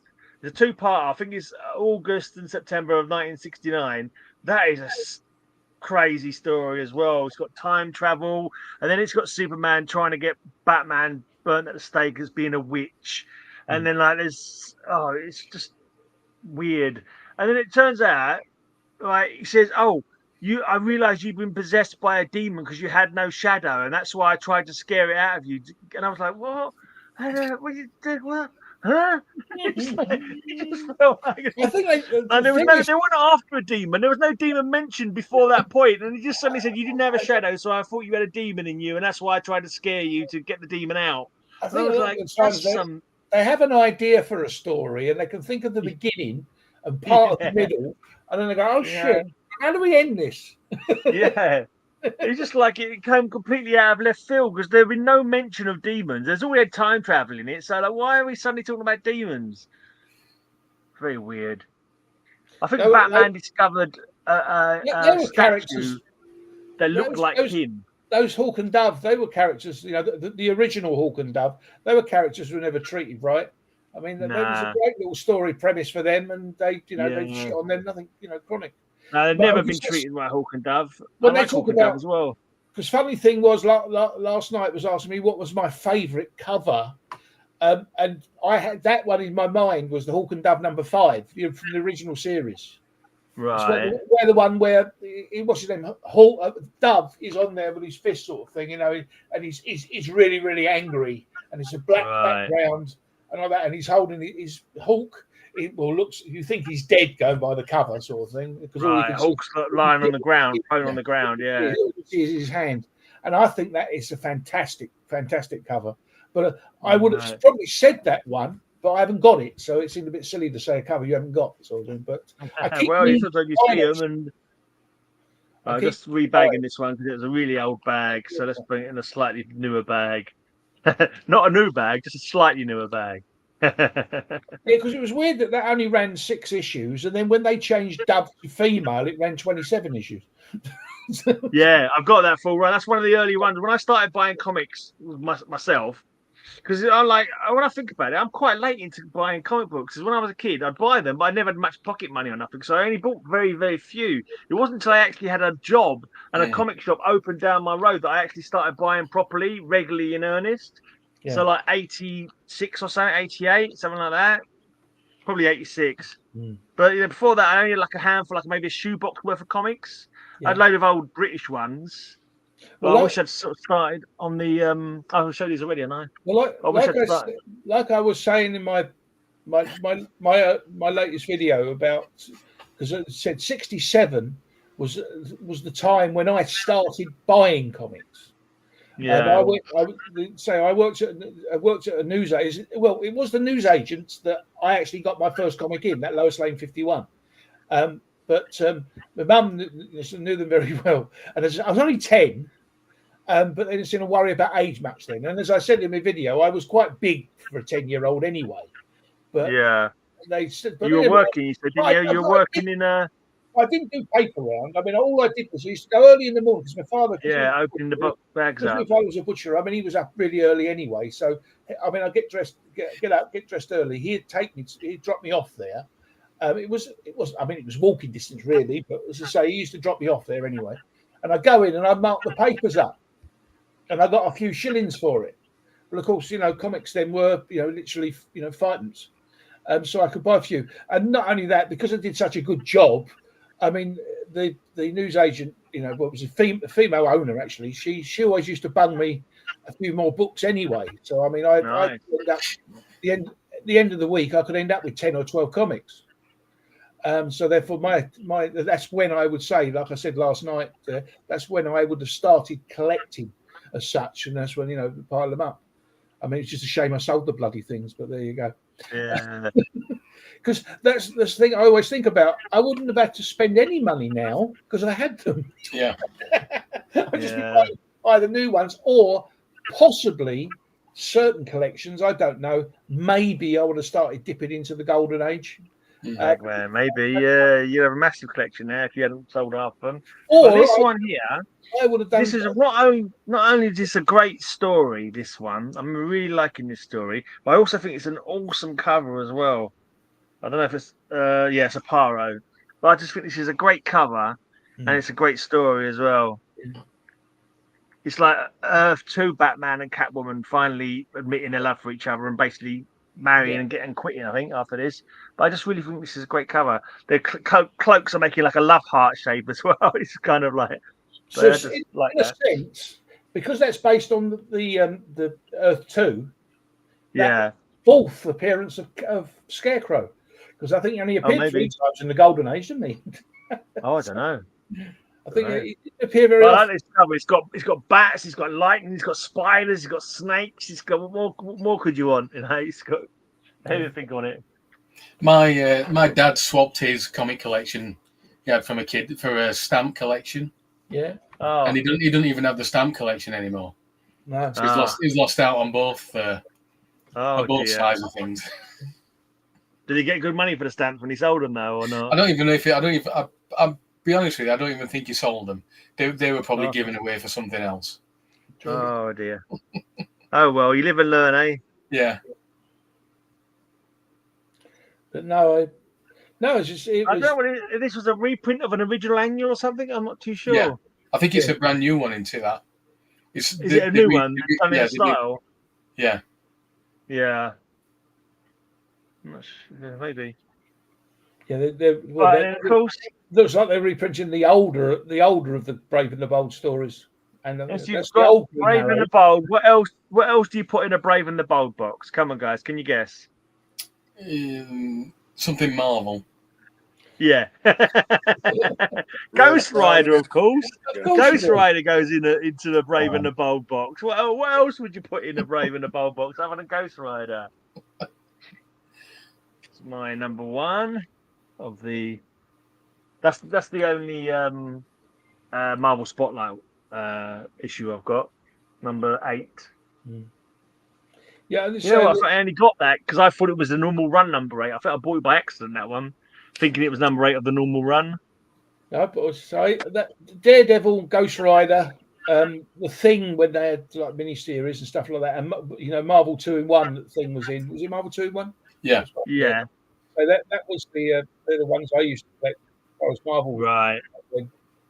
I'm trying to complete the 2-in-1 and the team up, but they you don't see them now. The lower issues you don't see them that often. You see the same ones over and over again, didn't you? On those ones, it's like what happened to like number 8 or whatever. It's just always like something you just never see ever. What's this Ghost Rider run? I finally finished it. Read it recently. It's got some weirdness in it. What are you saying, Carl? What's the significance of Marvel 2-in-1 number 5? Don't know. Who's in it? Guardians of the Galaxy. Or is it the first? Is it reintroduces them? It's their second appearance, and it reintroduces them 5 years after they first come out. I'm not sure if I've got that one. But the major crazy thing about this Ghost Rider run is like he has a girlfriend, like a female friend, like at one point for a while during the beginning of the early of the run. Then somehow she gets hypnotized by some sleazy biker, and I think they all hypnotizes. I think, or it drains her mind. And then some sleazy biker picks her up. Right, and you don't see her again for about 50, 60 issues. And you're like, what the hell happened to the poor woman? It looks like she's been basically this biker saying, "Oh yeah, you're my girlfriend," and it's like, "Oh, that's a bit bloody bit off." You know what I mean? And she doesn't come back to like right at the end. They don't explain what happened to her, how she got away from him, or anything. It was just like bad there's writing. A whole story panned out there that no one's ever written. Yeah. How can you be a Ghost Rider completionist and not need my Ghost Rider swag? Need your Ghost Rider swag? Well, considering I have one of the rarest Ghost Rider pieces in existence, the page that Marvel sued Gary Friedrich over, that's signed by her, and I got Spotlight 6, the second appearance up there, signed by him, and my Spotlight 8 I gave that I got from Gary's collection. He signed it to one of my daughter's friends. I'm not that fast. If I had super money, I'd buy the first appearance. But I'm happy I've got the full run complete. Number 5. That's number 5 of Marvel Spotlight, is it? I think it's number 5. Number 5. Yeah. But I've got he only had so many of those sheets. Mike Plug did some different artwork for him, and he printed out the sheets, and on the bottom he put copyright Gary Friedrich, and Marvel sued him into bankruptcy over that. Right. And the only copies of that sheet I've ever seen were in Gary's possession. I've never seen another one in the wild. If Marvel's ever looking to do a live action of this character, they need to get Terry to do it. It's Dr. Druid. There you go. That's Terry all day long. Come on now. Just needs to grow the beard a little bit into a goatee kind of shape. Yeah, what, and dye it black? Dr. Druid, mate. I don't mind. It's quite buff as well. I know you've worked out, so you'll be perfect. Hey, pay me the money. I don't mind. Hey, absolutely. No, this is stupid because probably only 2 characters I remember, but I like it. I like a supervillain with an eyeball for a head. Yeah, I just think it's a good look. Evil is the It's a bold look. Yeah, her and the Defenders with the Headmen were brilliant. Yeah. Oh, he's got a nice one. Yeah, so he's got the original Ghost Rider. Yeah. Nice. Yeah, they played the Horseman Ghost Rider dirty in the West Coast Avengers run, didn't they? Because he abducts thinking. I don't know. I've never read it. No. Mockingbird. He abducts Mockingbird when they go back in time, and like you basically drugs her, and I think he blinking SAs her as well. And she ends up letting him fall to his death, didn't she? I don't know if you guys have read the West Coast Avengers run. How can you let Ghost Rider fall to his death. Yeah. Well, he wasn't, because this was the cowboy one, and it was there was no actual real. It wasn't supposed to be any real ghostliness about him. He wore luminous kind of like clothing to make him look like a ghost and that kind of thing. But then they kind of like, I think they just basically did it how they wanted. Like, if they decided he was supernatural one week, he'd be supernatural. If they decided he was a bloke with tricks, they'd play him as a bloke with tricks. Because he comes back as a ghost later on in that West Coast Avengers one, which is confusing. It'd be nice, actually. I mean, I've read some of these the old Zorros, mainly because when they brought out Zorro again a year or so ago, and the little 5-issue miniseries, and I really enjoyed that. And so I went back and started buying the other ones. And of course, you got the Zorro, and you got Lady Rawhide, and all the rest of it that are going on with that. And is there a Lady Zorro as well? There's a Lady Zorro as well. Yeah, there's a mini series there, Lady Zorro and Lady Rawhide. Any excuse to begin sex change and sex up a blinking title, and they'll do it, wouldn't they? Honestly, no, it wasn't sex change. She's a totally different character. No, but it's like but making a female version of the character. Sorry, I didn't mean there. You're right. I misspoke. But yeah, make a female version of the character and turn it like just so they can. They've been doing it. They're doing it for years. You know, you got Supergirl. You have a Supergirl, didn't you? There were kids, Zorro. Yeah, more than one. I've never. It won't surprise me. And some. Canine Zorro, shouldn't there? Should be like a little Zorro dog. Yeah, Zorro. Yeah. Z-Hound. But yeah, they've. But no, I really enjoyed that. But they haven't made anything of it. You know, they brought out that miniseries and that's it. And it's sod all since. Do you remember the black and white TV show of Zorro? Yeah, there was. That was decent. I used to watch that back in the day. That was oh Christ, what's his name? Senior Junior. What's his name? I can't think of his damn name. What was his name? Carl. Played Zorro. What, in the TV serial? Yeah. I don't remember. Not a clue. I know Antonio Banderas played him in the film. Yeah. And Anthony Hopkins. Yeah. Catherine Zeta-Jones. Right. Catherine Zeta-Jones was the female amongst them, wasn't she? Mm. She actually, that actual film was the first time I actually seen Catherine Zeta-Jones act, because Darling Buds of May, I mean, she couldn't have been any more bloody wooden if she tried. I never watched that. Oh, it was awful. I mean, I only watched a couple of episodes, but it was, you know. That's before you had blinking all the channels, though, wasn't it? I can't remember now. No, Darling Buds of May was out. David Jason played the dad. Yeah, it was pretty. Yeah. It was late. Originally, he played the dad, but I mean, no, it was 80s, wasn't it? It's got to be 80s. Maybe. It was just after he did what's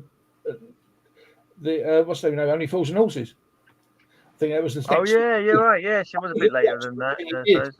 I just found it corny. I just found it rather. And as I said, most of it could, act their way out of a wet paper bag either. So Catherine Zeta-Jones especially, but she actually was good in Zorro. Okay. I don't know whether that's saying much, but there you go. The Arabian Nights. She did all right for herself, though, didn't she, with Michael Douglas? Yeah. Still married, isn't they? Still going together, so.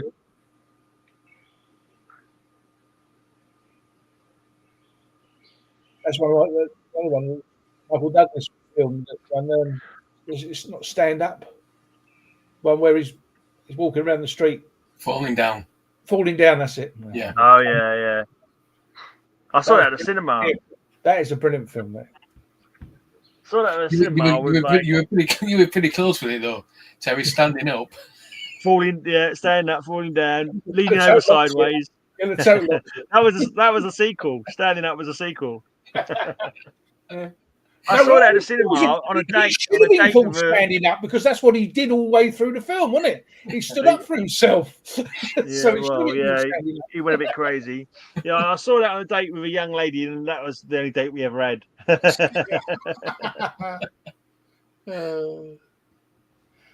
No, he doesn't. I have. No, I don't have CLZ. I have old school. Yeah. I like to call it old Called, school. I can't remember what I've got now. Yeah, that's what I've got. Yeah, as there's well. a lot of that goes on. There's a bit of that goes on, but this is what it's all about. This is my list. This is my list. I also have it on my blog as well. All my comic boxes are on my blog. You should just There's a know. link You down should know below if you've got a comic. You shouldn't need to Sorry? write it down. You shouldn't need to write it down, or you should just know. If you've got it, you should know. Oh yeah, you If should you've just got know. a copy True. of it, it doesn't matter anyway. I would agree with you, but the trouble is, as far as older stuff is concerned, I used to have it. So Yeah. have I now got it again? That's the problem I have. I'm only doing this to streamline them and everything else, so I can get them all together for Darren to buy half of them off of me. But you're finding it's costing you money as well, Terry, because you're finding stuff that you're missing as well. Well, yeah, that's the trouble. Yeah. That is the trouble. Yeah, I found another one the other day. Well, no, the one that I found was X-Files annual and number I'm missing. So that one for that silly kiddie thing. Last issue. Yeah, but there was a few others. There's a few others. There was a Terminator run, and I thought it finished at 6, but it finished at 9. So Halloween Comic Fest, whatever the hell that is. So there's a number of the other stuff. No, it's. There's Ghost Rider Trail of Tears. No, but I can't. Earlier Ghost Rider. I've actually filled it up completely. Then I can get the price thing done, and then just see what sort of the values of it, so that I can sort of send it to Darren and say, right, well, what you're going to give me 10% of 10% of what this is this worth. He's not still playing that bloody game, surely. I think so, yeah, it must be, yeah. Oopsie daisy. I haven't heard from him for about 3? Well, once from him 2 weeks ago when he said, "Yeah, I'm still alive." That was it. See, too dark. I dropped him a message this past week. Check in on him. Did he say hi? Yeah. Yep. Just said hi. Yeah, not a chalkboard, ABZ. Still playing Warcraft. Right, can we guess what's next in the box? Back to DC. Sorry? Back to DC or Dark Horse? Oh, no, Dark Hawk. You're close. You're close. These are hard because the last ones of the run, they're rare as fucking rocking all shit, it seems like. Yeah, Dark Hawk 1 is more prevalent than any other comic in the world, I think. Everybody's got Dark Hawk 1, even people that don't collect it. I thought it was Turok 1 that everybody had. But I don't have Turok 1, so that doesn't count, does it? Well, I have 6 of them, so you can have one. Yeah, I think Rob played the game for a while, Turok. You ever played a video game with Turok? Long time ago. I got stuck and I said, fuck that, I ain't playing that again, I'll give up. I forgot I had to jump. I had to jump from one log to another log. I couldn't remember what the bloody button was. And it was like ages since they taught you in the game. And I was like, I'm not going back to find out. I just quit and play something else instead. I got the Conan PS3 game and then I beat it. Is that a Swaggle House spec? I don't know. I don't watch. That's a channel, isn't it? Swaggle House. I've not watched the channel. So I'm not too sure. I know people were talking about Dark Hawk 1 as a spec a while ago, weren't they? Is that the guy who's got like 20 copies of Dark Hawk? I think I've seen the name around. Yeah, somebody who's got some ridiculous amount of them. I know. Yeah. I mean, I know Rob Fatstacks in his giveaway box. He's usually got it's about a dozen issues, I think, of that in his box. I think. So I can't understand why people get super multiples like that. I can understand different covers, but when it's the same cover, I don't understand it. Oh, that's not even for me either. The different covers, unless it's like really one cover would do me. If the story inside is the same, just the one cover. I don't care which one it is normally. I'm not 100% sure, but I think there's a guy.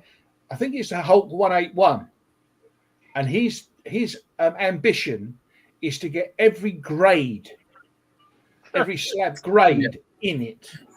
So from a 0.5, a 0.3, 0.5. 1.8, 1.5, and I suppose it beats being out mugging grannies. Whether it ever get a 9.8 with that book because I assume a 9.8 is probably best part of what 40 or 50,000. Right, yeah. Ridiculous. If you could get, I don't even know there is such a thing as a 9.8 in that. But yeah, he's trying to get every single. I think it's a 181. But why? That, I know rich we people could be problems. That, we could be that's some just unique rich types, people I must say, problems. in the comic community. What's that, Carl? If somebody's trying to get every graded thing of Hulk 181, that's just rich people problems. Yeah. Well, I don't know. I don't think he is. That's the thing. That's why I just said. That's why I can't understand why he wants to do it. I don't think he is rich. I think he's Takes all sorts. sold any other part of his collection to have the money to do it. That's a mental health crisis. Yeah. Imagine how many Private views, help. You're right. imagine how many views his YouTube video will get, though. Don't know. You never know with that. Either loads or barely any. You just never know with these things. You don't. No, so it's.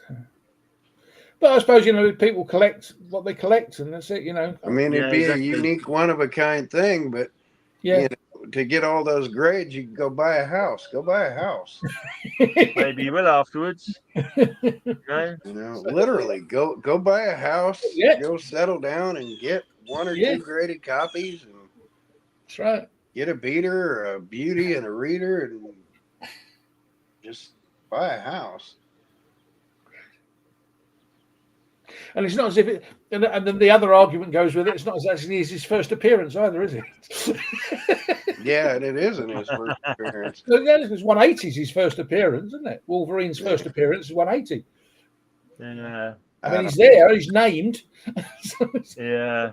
I think about how bad I want the pay copy of Marvel Comics 1 from 1939. I thought if I had a multi-million-dollar comic, I'd never have it. It's like feed poor people. Don't buy a $1 million comic. Feed poor people. It's incredible. I would say that a real low grade of Marvel Comics #1 is not that expensive, is it? Not in comparison. If it was like a low grade Action 1 or a low grade Detective $20,000-$30,000 probably if it's intact. Yeah. Dark Hawk Annual. Right, now we've got odds and sods for the rest of One this box, I believe. Of Action would be far, far more, wouldn't it? So just right, we got Hellstorm, Prince of Lies, #1. Ah, the only one I've got. What's significant about that book? It's my copy of the book. There doesn't need to be anything else. We've had the writer of that series on this show. Oh yeah, that's right. I vaguely recall someone talking about it. Was it JM? No, Rafi Neves. Oh, did he write it? Did he? Okay. Yeah. That's cool. This is everyone's favorite. With him, but everyone's second favorite X-Men title, The Exterminators. Everyone loves this one. It's the best one ever. It's the little baby mutants versus the Inferno demons. Asteria, or whatever his name is, and Sim.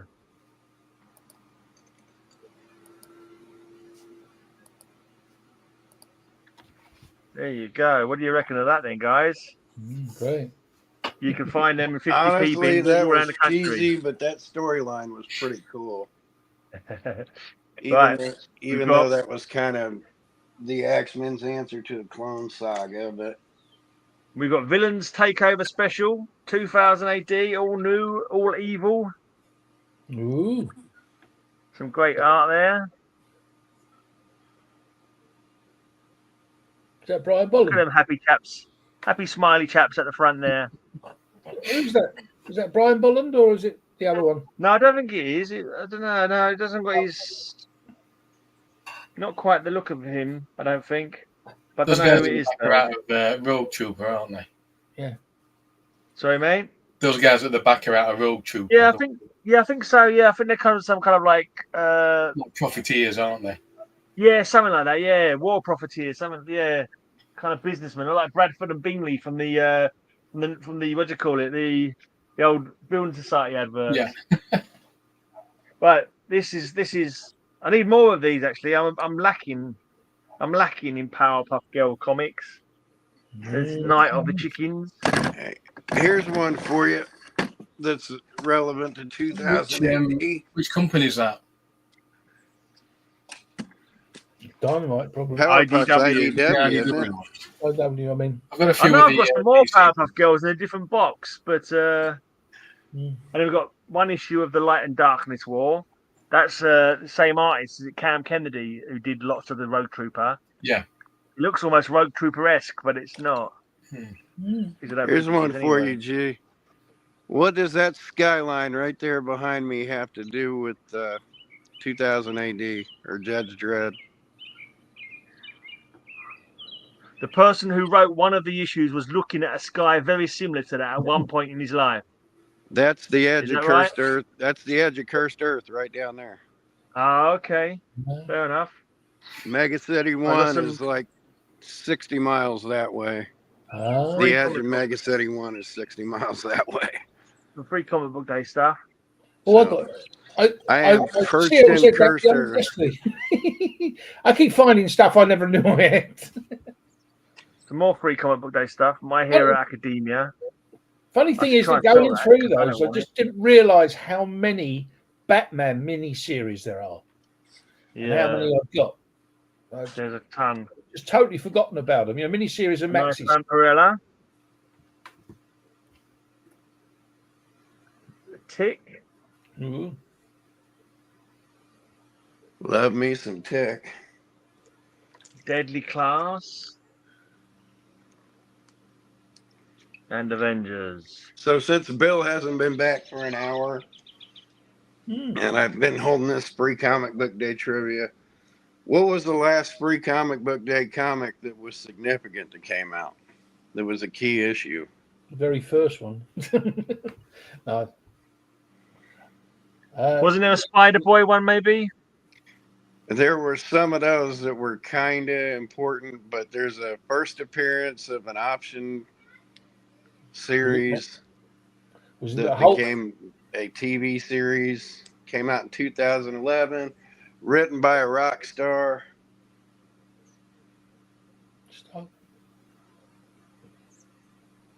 My Chemical Romance. Ringing any bells? Yeah, I don't care. My Chemical Romance is shit, and I suspect the Comicers as well. The Umbrella Academy. Umbrella Academy. Hey, what is that the winter or the summer? Do you know what? I'm looking at this, and I'm pretty sure I've got this in another box as well. This is the fall special, so this is based on that film that Terry was talking about earlier on, the falling down special. Is that? I think the winter one was the first Squirrel Girl, but you may be holding the first Squirrel Girl. That could be like a $200 book. I don't think it's got Squirrel Girl in it because I never saw Squirrel Girl. She's not on the cover. She is on the back, but I think it's the winter special. Yeah, I got that signed by Mr. T. This is what everyone needs in their collection, Mr. T and the T-Force. I got that signed by Mr. T. He signed the first 10,000 with the card. copies. Look, I've got the card as well. Read it and weep. He signed the first 10,000 copies of that. Something he didn't. Number one of one issue of the Eternals. You're not getting me on that plane, you fool. Number 10 of a completely different series of Eternals. Number 1 of the Inhumans. And a random Deathlock annual. And thus completes Box V. And there wasn't a V comic in there at all. No, it's got nothing to do with the alphabet. Just like in I'm talking about V, the TV series. Yeah, no, true. Or V for Vendetta, or even any comic books beginning with V. And this showcase can go on the pile of my other showcases as well. Hey, so you did have a couple of Vampirellas in there, so yeah, that's true. I think I had one. You're right. Good, well remembered. That's what it is. It started off as a Vampirella. These over to the new standard box and see if I can either fit my Flash or my Conan or my JLA, Justice League of America, into this box because they're the ones that are over stuffed at the moment. I'd be willing to go upstairs if anybody really wanted to see a signed copy of that Mr. T comic, but if nobody cares, I'm not going to worry about it. No. It looked like the one I just showed with a signature on it, so save yourself a Be very short signature, though, right? Do what, Tempest? To be a very short signature. Yeah. Yeah. If he doesn't bother with his like his Mister, he can just put T, couldn't he? You already know he's a Mister, but so AB says he has Light and Darkness run. How many's in the art? Yeah. So have you got that, or it's just got that odd one? Sure. I only had one issue. You know what? It always takes me a second to work out how to do these boxes. Work out how to do them. I'm always like, does that one go in first? I have to think about it for a bit. Basically, what I'm saying is I'll be crap on the Krypton factor. That's what I'm saying, all right? I've broke down and put together so many of those, I could probably do them in my sleep like a factory worker now. Yeah, it's been a while. What was that you said, Terry? I missed what you said. No, I said just some of them have the instructions on. Oh, yeah, you don't need It's usually on the bottom piece. It's usually on the bottom, which is of no use to you on the bottom because that's how it finishes. That's probably on the expensive boxes, Terry. I don't get the expensive boxes. Right, now what one can what one's right? I don't want to put the. I don't know if I need to put the Brave and the Bold in there because I'm not gonna. But if I put the Brave and the Bold in there, I could probably put my showcase in there as well. Actually, thinking about it. Because I don't have a massive. Too much sense. Don't do that. Don't do what? Don't put Brave and the Bold and Showcase together. That makes too much sense. Oh yeah, it's true. It's true. Those two kind of go hand in hand. You wouldn't want to do that. It does make sense. Unless I buy too many more new showcases, but yeah, it's got some great. It's got some room to get more. So you didn't do this the logical way, though, did you, Gray? I never did things logically, mate. No, it just happens organically. We could have seen you putting them in the box, but we've seen them all, so there's no point. Yeah, well, again, I'm a 100%. I wasn't going to show them actually. I was just going to flip through and put them in the other box. And I started going through. I thought I might as well show these off while I'm doing it. I'm a 100% Marvel guy, and other series introduced lots of major characters, but I'm pretty sure it's easy to say the original Showcase run stands head and shoulders above everything else in importance. It's got a lot of new head and shoulders. It just reintroduced way too many major characters. It had way too many key issues. My local comic shop does his own comic, and I've got the first 4 issues. I just got the 5th issue, just came out when I went there the other day. And I'm looking, I can't find what box they're in. I put it in my blog. I'm searching in my blog. You know, you type the name in and you search, and it gives you an idea of what box it's in. But it's not giving me any. So I'm gonna have to leave this out until somehow I come across them one day, and then I can put it in there with them. That's why you need CL's head. No, he's not gonna tell me what box it's in, is it? Yes, it is. Yeah, you can input that in. You can put notes, can you? Yeah, you can input. No, I can't be. I downloaded CLZ, literally picked up a Flash comic that had no barcode on it. And I thought, well, how am I supposed to do this then? And I bollocks to that. It does the covers now. It never used to. You have to input it manually, but now it just does it by cover. And also, it was a free version. You had to pay to get a better version or something. A monthly. You had to pay a monthly fee. With not the money one at the moment, but the free this one, it costs $13.90 a year. Yeah, that's a comic I can't buy every year. Yeah, don't bother. Yeah, but that's a year. I mean, if you want the money thing, that's $5.90 a month on top of it. But I mean, I haven't bothered with the money thing. I mean, when I do the money thing, I'd only do it for a month anyway. Well, what do you mean the money thing? It tells you what the value might be. That's it tells you the value of them. So at the moment, all it is, it just collates everything into order. And you can input if you want. I mean, I haven't worked out how you do it yet. I'm going to send them an email, but you can input it. You don't have to put it in.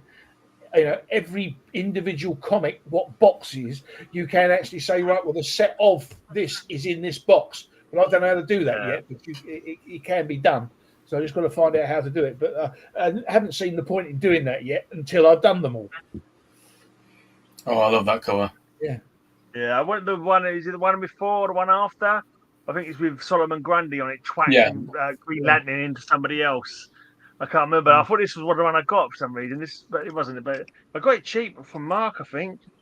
It's low grade, but this I can't remember giving this one for nothing. I can't remember now. It's like just got a corner torn out of it. And it's like, yeah, I'll have them all day long. Thank you very much. Don't see. Well, this is a character I really like. It's dark as a brush, but it's cool. Bwana Beast. Yeah.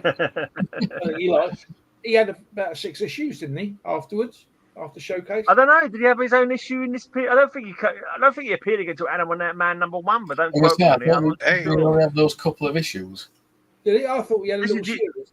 This is the only showcase issues he's got, 66 and 67. Oh, maybe that's what I saw. Maybe where it says Beast and it's all scribbled in. Is that your handwriting, or was that originally? No, this is the how it is. It's like skin of an. It's like hide, isn't it? So you got like a zebra kind of hide, or you were thinking of Bwana Beast when you hide. filled in your Batman. But I don't know. It's the only one that's filled in. So if anyone was the only filled in Batman comic, any original art from the Grey Man, I'm selling it for £1,000. Born to Trouble, Johnny Double. That sounds like a British comic. Like it'd always be like that kind of rhyming on there, wouldn't there? You can just imagine him as a cheeky scamp stealing pies off of windowsills, couldn't you? Actually, Johnny Double, if he was in a British comic book character, they'd be twins or something like that. Something like that. I don't bloody know. Some kind of weird. Maybe they were trying to do an American James Bond, but an American James Bond would be something like the Three Stooges. This was a good one. I enjoyed this Jason's Quest. Even though I read the last issue first, I knew that there was going to be no actual finish to the story and never again seen. But I still thought it was a good sort of chase story. Like they were on the run. It's 60s craziness. It's got a great letter. No, you're right.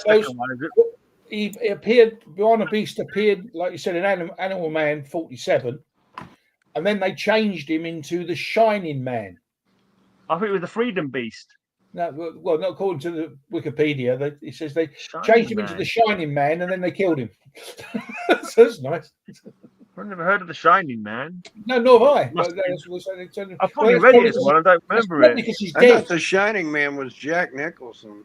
And that was the Shining. Yeah, he was in #1 of Animal Man as well. #1 and #2. Oh, they just all they're saying is number 47. Oh, interesting.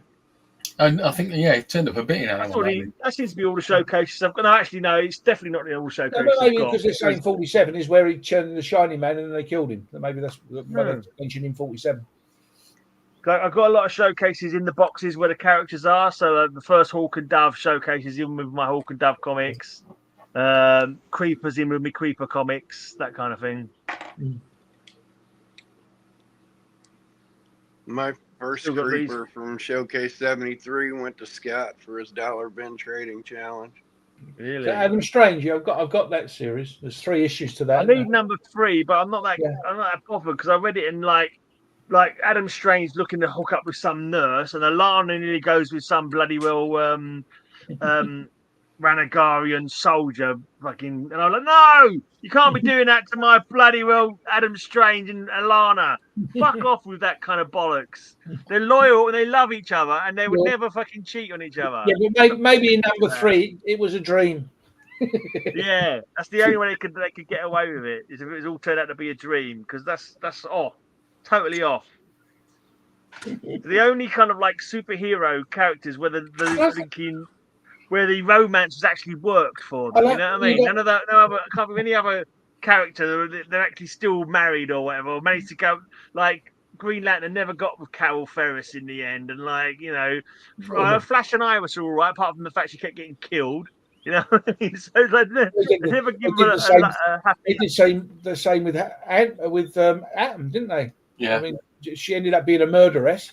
Yeah. Oh, she went crazy, but I was surprised actually looking at earlier Atoms, right? Sort of that she, you know, that actually there was precedence for it because I read the later one. I just thought she just snapped like that, but then you look earlier on at the end of the original Atom run, she gets kidnapped by some interdimensional. I think it's like shrunken dimension because she had to shrink down to get to there, and she kind of lost her mind a bit there. And then later on, there was a few other. I can't remember what book it was in now, but it was a later, and she was kidnapped in space, and they was trying to chase after her, and she was getting more and more kind of.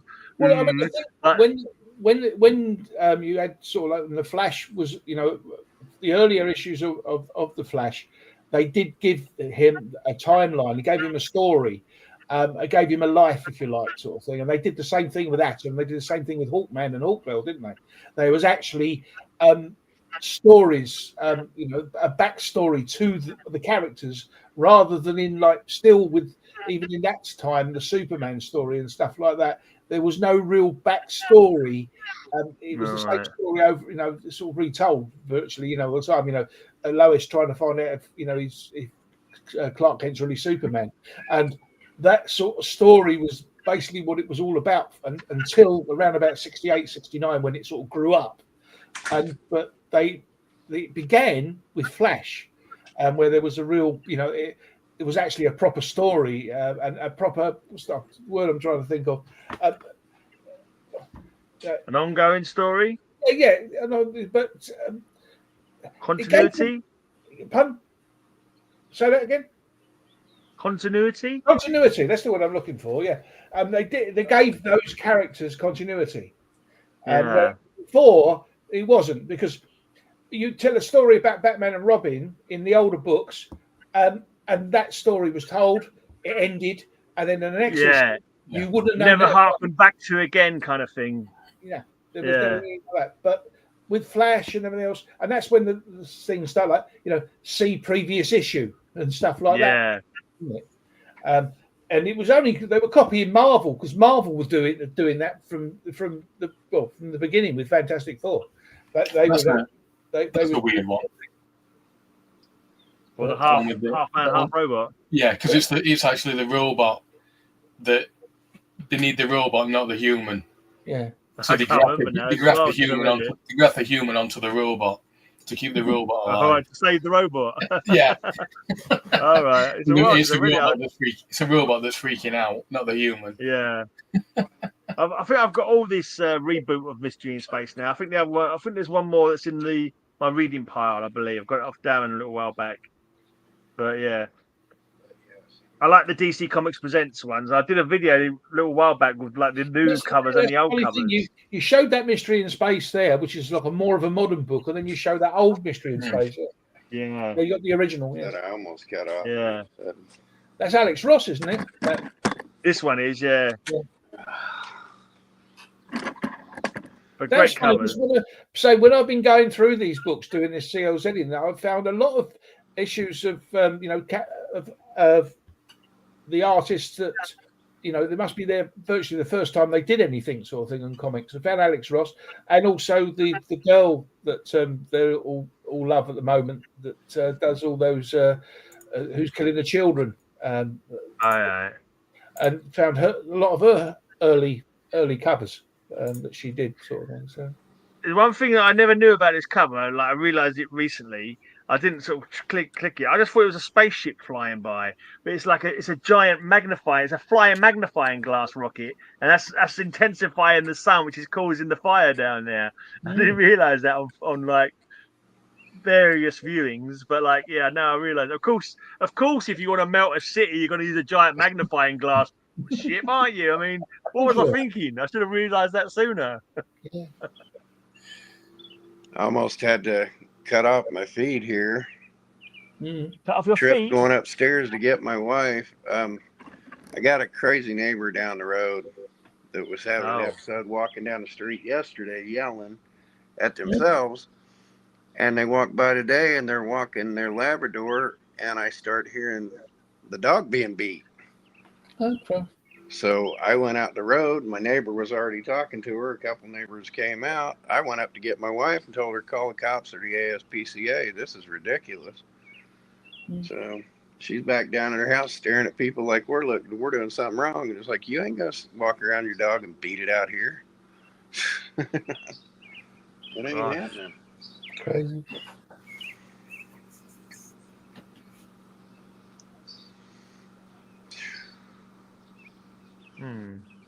Got any new stuff, Nimbus? Sorry? Any new stuff? I've got a few bits. Yeah. That's crazy. I was literally about to ask you that very same question. I was like to say it, ask it, and then you said it. I was like, wow. You want to show us some stuff? What about you, Terry? You got anything new this week? Not really. No.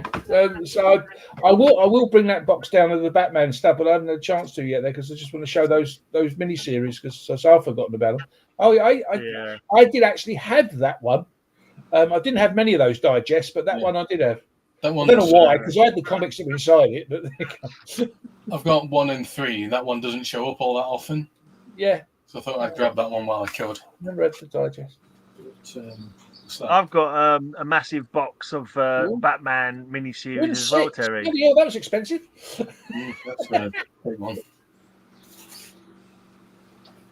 Just a random $6 million man that I got off her. Oh yeah. They've got those things on from second issue of 2000 AD. Look, the tattoos, the bionic tattoos. There's 7 issues in that series, isn't there? I was looking it up. I think there's not that many, is there? Yeah. Because when I was talking about not having, because that series, Charlton, when I was doing the scripts and everything else for those Bionic Man I showed, and the $6 million man, I was looking up, and it does jump from Charlton to them. I mean, there's so many years gap between them. Is there five Bionic Woman ones as well? Yeah, there's Bionic Woman was 4 issues for a miniseries. She had 10 issues and then a 4 issue. But also, guys are running really fast. There was 2. Afterwards, I found 2 series of the $6 Million Man, which I've got, which I'd forgotten all about. Again, doing this CLZ business, went in a box and, oh shit, and then of course they never went in, did they?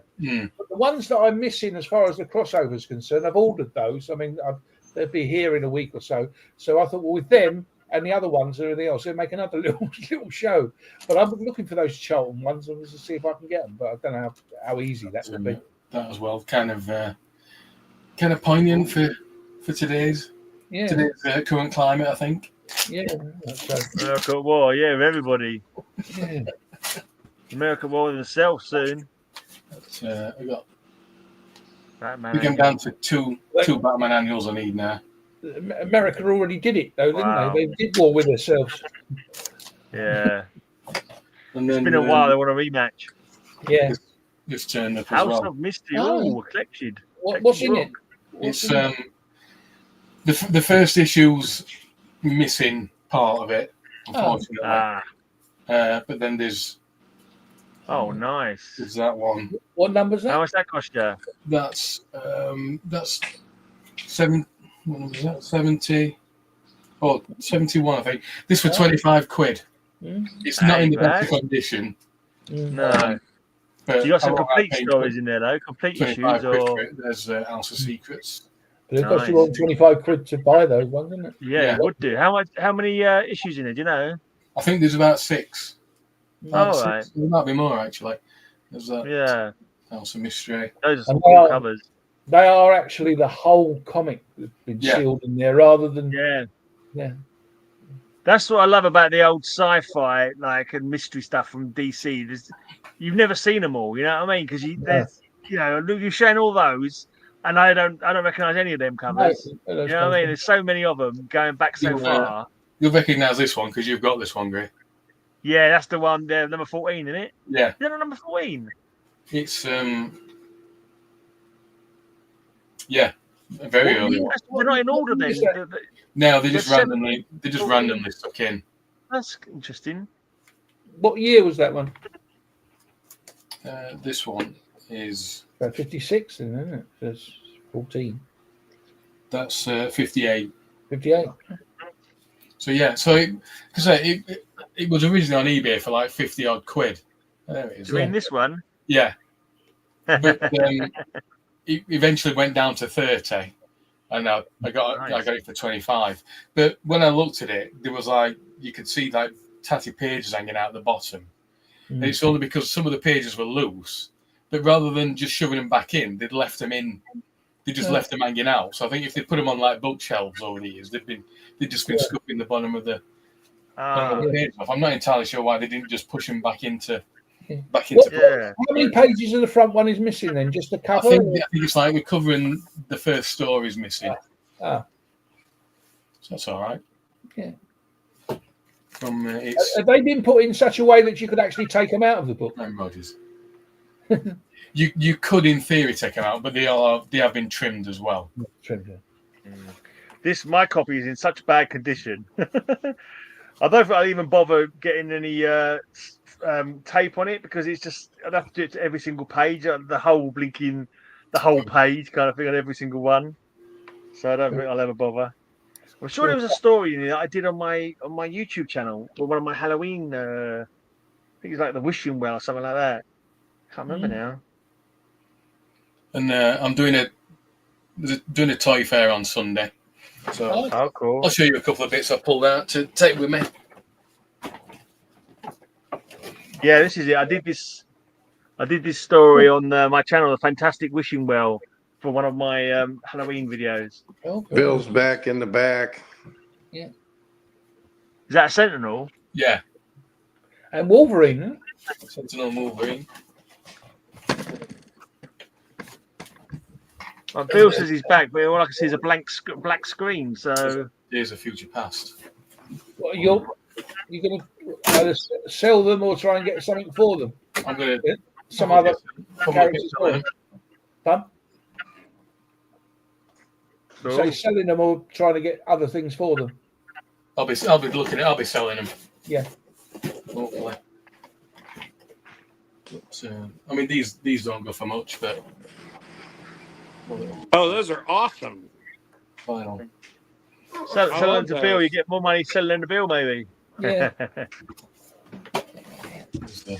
I dread to think how much it costs to send them by post. Dude, I want those. You know, I think I had at least one of those from the my Funko days. And then there's I love that. That's awesome. Predator and I don't know. You kids with your toys need to grow up. Yeah, you and your fucking comic books. You grow up. You grow up first. No, comic books are very adult, I'll have you know. one of the worst things to happen to in an alien film. So are toys. Come on, man. I'm sorry, if it's not Action Man, he doesn't count as a toy as far as I'm concerned. Oh, I like that one. That's really cool. See if I can get Action Man is the only good toy. And what were they called? What were they called over here? G.I. Joe. G.I. Joe.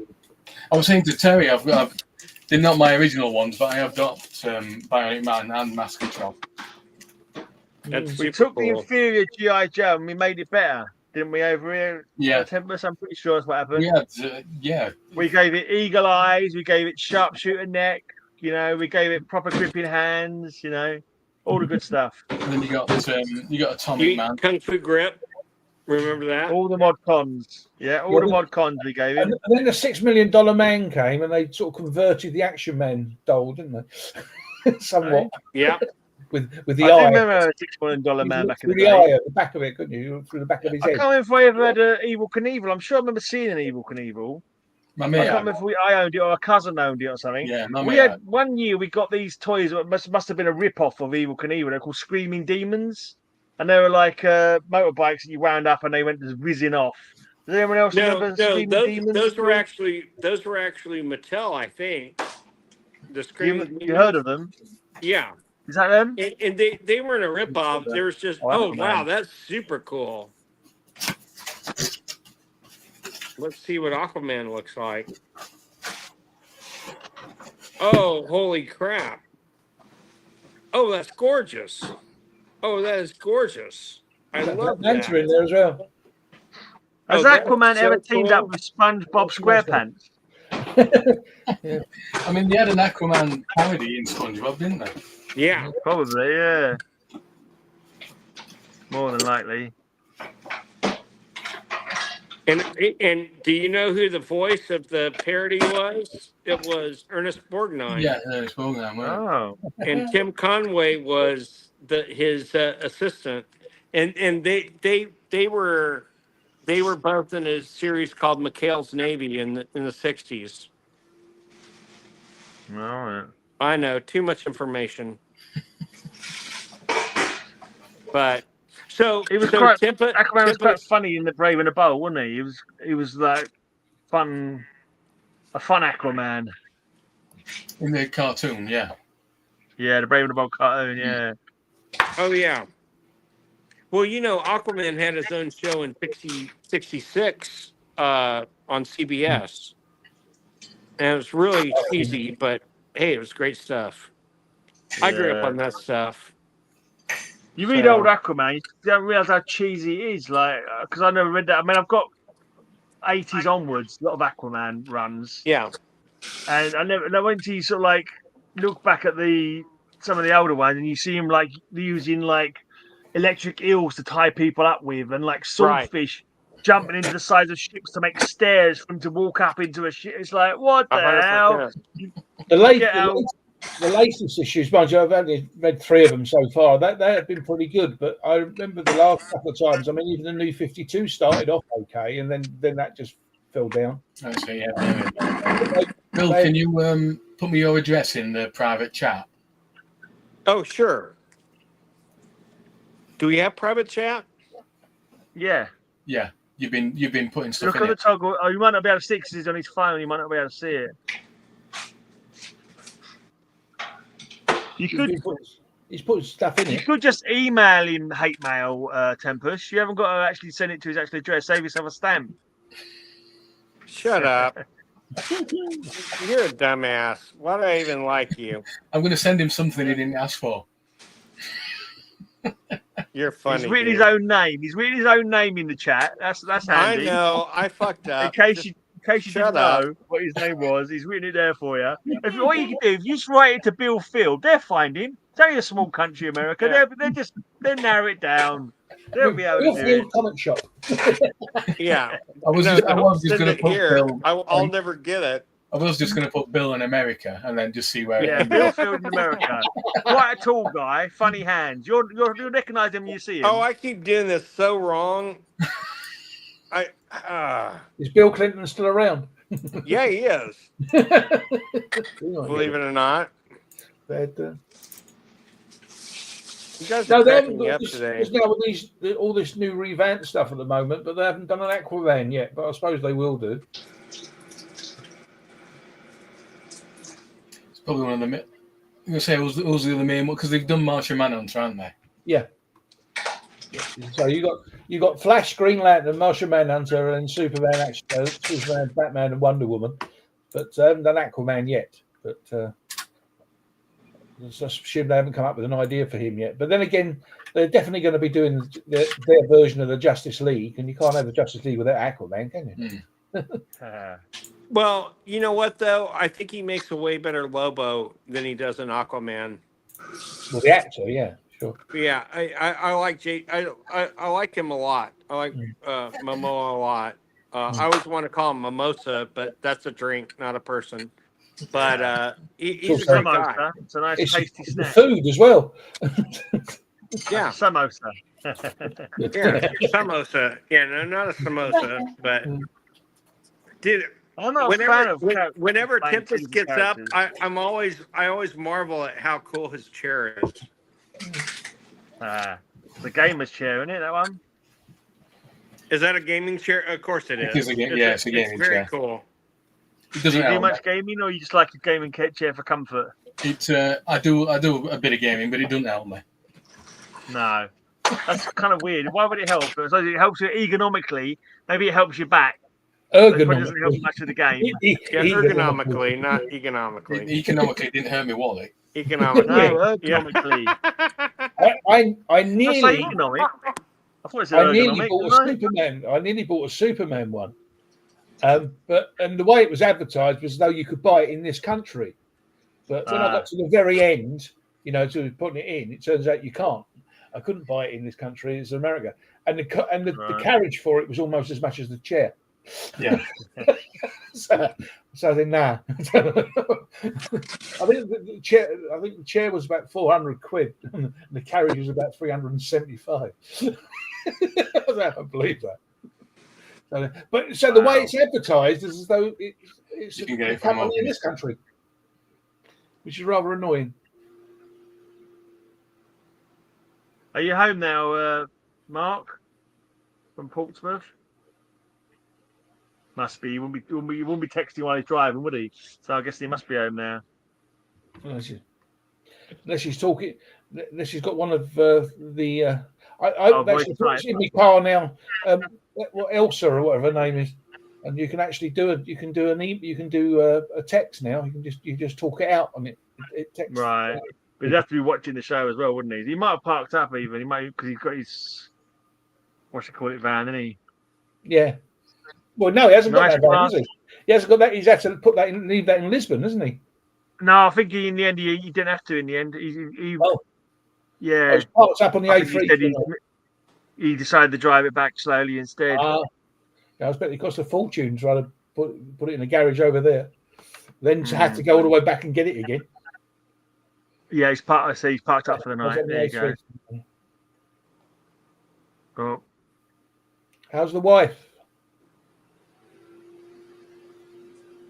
I'm back. So you have to drive quick if you're coming to the Comic Mart on Sunday, Mark. So I made almost $500 here this afternoon, right when I left you guys. Yeah? What, for the shop, or are you selling your own stuff? No, it's the stores. Oh, I say, yeah. Well done. Nice one. Good day's work. I'm happy. It paid for me today, at least. Right. Paid your wages. Is that your day's wages? Blimey. Yeah. Very base. Wow. Hope she starts feeling less pain soon. So I had my best day last Saturday. This guy came in and wiped us out on our Fantastic Fours. He spent like $1,600 before he left here. Wow. That's a good sale. Sucking up before the film comes out. Yeah, they bring him back, and you can give him $300 for him. If that. If they're lucky. No, I'm kidding. But it's so funny. So I think I'm going to have 3 panels this year at Comic-Con, which is great, which I'm happy about. But it at least makes me feel like I'm there for a reason. Other than partying my ass off, the 1 week a year. I tell you, if you guys ever can make it over, I can get you free passes. And we will have the best time. I'll have a free pass, Bill, because they can be sold on for money, to be honest with you. No, you only get a free pass if you come over. You can't have one, Terry. Don't work your pal Bill. You can actually. Have you never heard? Terry and Tempest can't have one because men don't give passes to men who wear glasses or something like that. I'm sure that's a phrase. I think that's off a bit. Yeah, it might be off a bit. Yeah, maybe I'm quite wrong. Yeah, I think you got that a little. Gentlemen don't make passes at girls who wear glasses, something like that. Yeah, with girls that wear glasses, and neither one is a girl. I can tell you. However, I do know someone who was born as a woman who now has a beard and is a friend of mine. So that's another story altogether. The glasses are the least of her problems. You're right. So it gives bearded lady a whole new meaning. But I will never say that to them because they're a really nice person. But no, I'm trying to think if we have anything new here at the store this week. I don't think we really do. Well, we do, but Haven't put it out yet. We not only have. Oh wait, did we sell our other? I thought we had Weird War #1, also 2 Weird Wars, but I guess we only have one now. But Ditko's first superhero, believe it or not. Nothing really My new stands box is out. dubbed Box 47. I thought you might want to know that, guys. Box 47 is my new box. What? So what? You've got 26 with letters on, and then you have to go to numbers. That's right. That's right. Yeah. No, I've got a double Z. I've got a double Z. Yes, there are 26 letters in the alphabet. all my long boxes are letters. Yeah, are the A to Z and double Z. Kyle, why is this a big deal now? Of course, Kyle walks away when I say this. I have no idea why. Did this open a new realm or something? Kyle, can you hear me? Come here. He can't hear me. Yeah. But why is this important? It's kind of not. It's your first appearance, unless you have the price variant. There's nothing. No, special I think it's because they created a new realm that was a major part of DC afterwards. Okay. Yeah, I've got the. I thought you might know. I thought you might know. Does anyone understand ABZ's system? I sort my boxes in boxes of 7, A to Z. Then eventually will merge. Otherwise, it's a faff. I have no He's idea got 7 boxes. means. Kind of 7 boxes. I don't understand. Let's see alphabetically. He's got 7 boxes in the alphabetical from A to Z. Is that what he's meaning? Yeah, maybe every 7 boxes. He's got 7 boxes, so one would be like A through D, then E, G through G. Maybe makes sense to me. It's not 7 A's, 7 B's, 7 C's. No, I sort my boxes in boxes of 7. That's a strange phrase.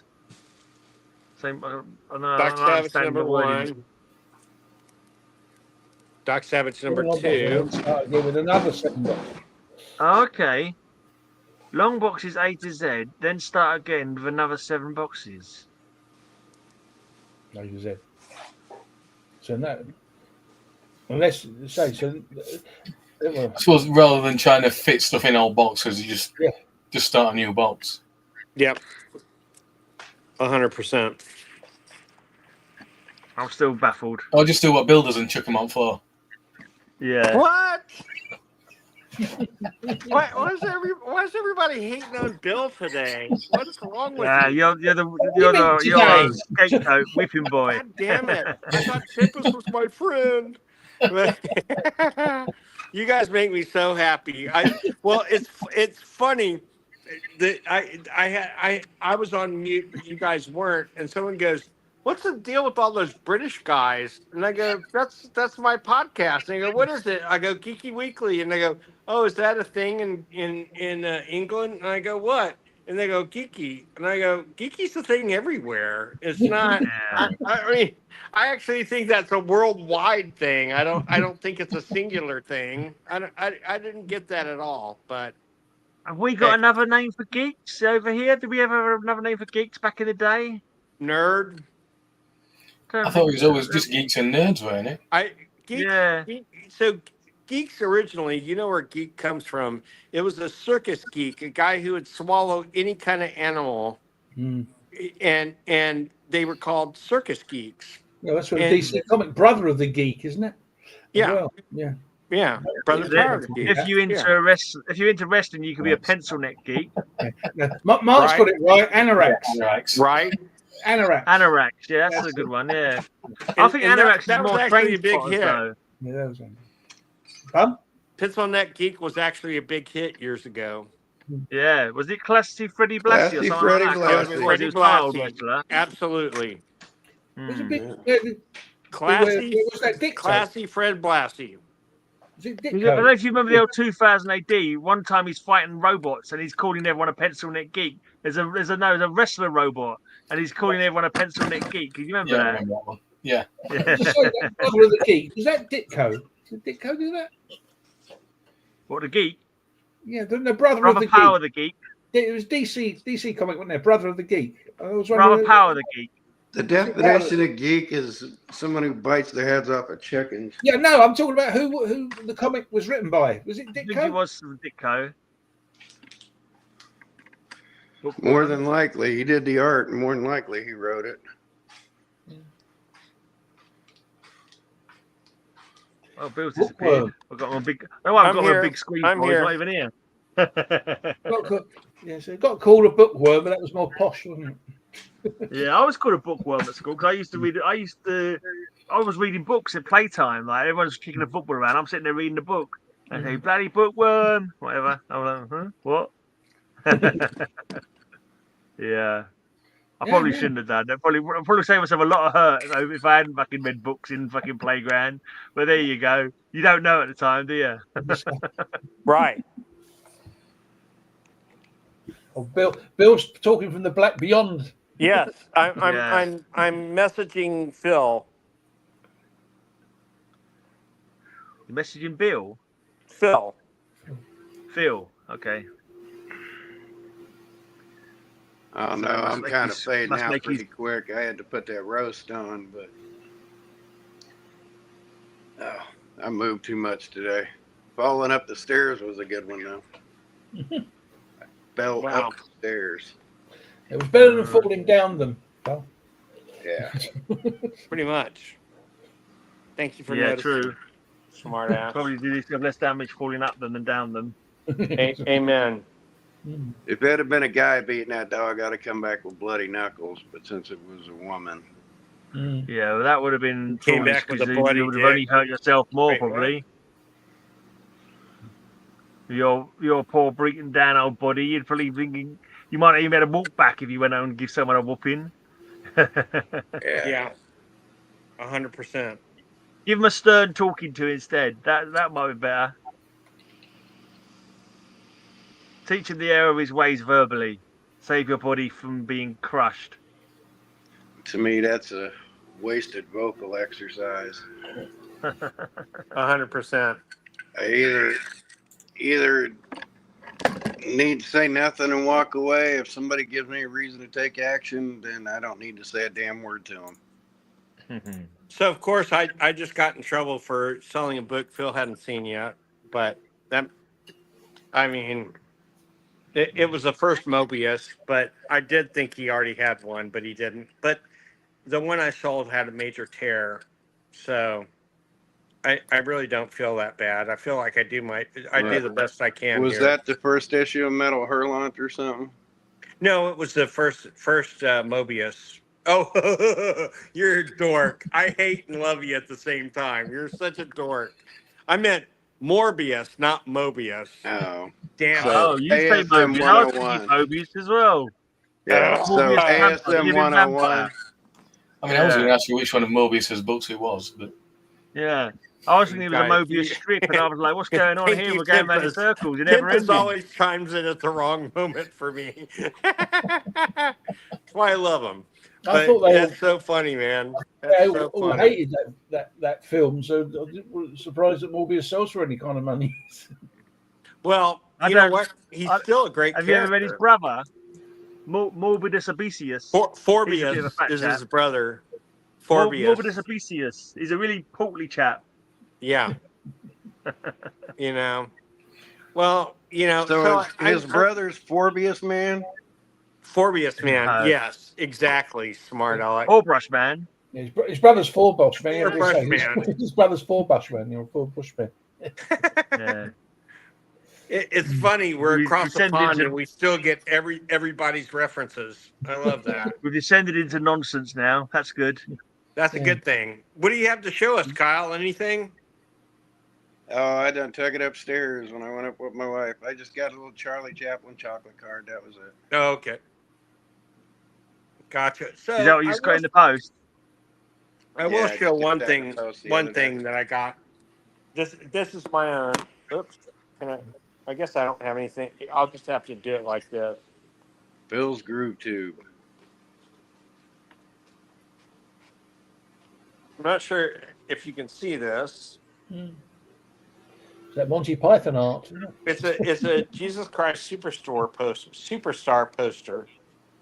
I like Jesus Christ Superstore. That sounds even better. I know. I'm confused. Yeah, That hand and Brought, microphone. brought to Jesus you Christ by Superstore. Walmart and Jesus. There's a 50% off all nails and stuff like welcome that. to the That'd be Jesus great. Christ Superstore. Our crosses are half off today because it's after Yeah. Easter, and yeah, Crown of Thorns only $5. $5 for Crown of Thorns. Here's one to make Bill cringe. Jesus walks into a hotel, throws 3 spikes on the table, and says, "Hey, can you put me up for the night?" Oh, dude, you suck.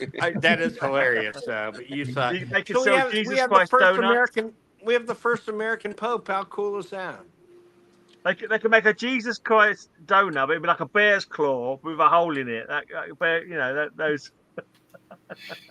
We got an American Pope.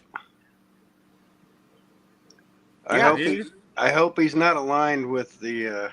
No, not with the Illuminati. No. What is the new Pope American? He's American, yeah. I didn't know Chicago. that. I thought they had more. I thought they had. They were did wiser that than quick. that. They in the usually- old they usually Conclave. spend I can't weeks. believe it. They usually spend weeks before the white smoke comes up, don't they? Well, Yeah. the problem was that they had a lot of nut jobs in there that were up for it. That were and I look. I'm a devout Catholic. Don't get me wrong, but there are people that totally wanted to undo everything Francis had done, and I knew that wasn't going to happen. I mean, I hoped. Let me put it this way: I hoped. But we got a guy who thinks kind of like Francis does. He's a little bit more rigid, but not by much. I'm happy. He's already knocked Trump and JD, hasn't he? In a tweet or something. He's already sort of spoken out about how they've got no empathy or something. I'm sure I saw that. Oh, good. That's who we need then. Yeah, that's what I was hoping, that he wasn't in cahoots with those morons. Well, there were 2 African cardinals who seemed like they might have a chance, but they're both anti everything, and I was holding my breath that they didn't get in. You know, but the fact that we have an American Pope, that's pretty fucking crazy. I mean, in a good way. I'm super happy. I've got to say, I think Tempest has got a great Pope look. He could definitely rock it, I reckon. Yeah, he could rock a cassock or whatever it is they wear. He would be a pope from like the 1500s because of that cool beard.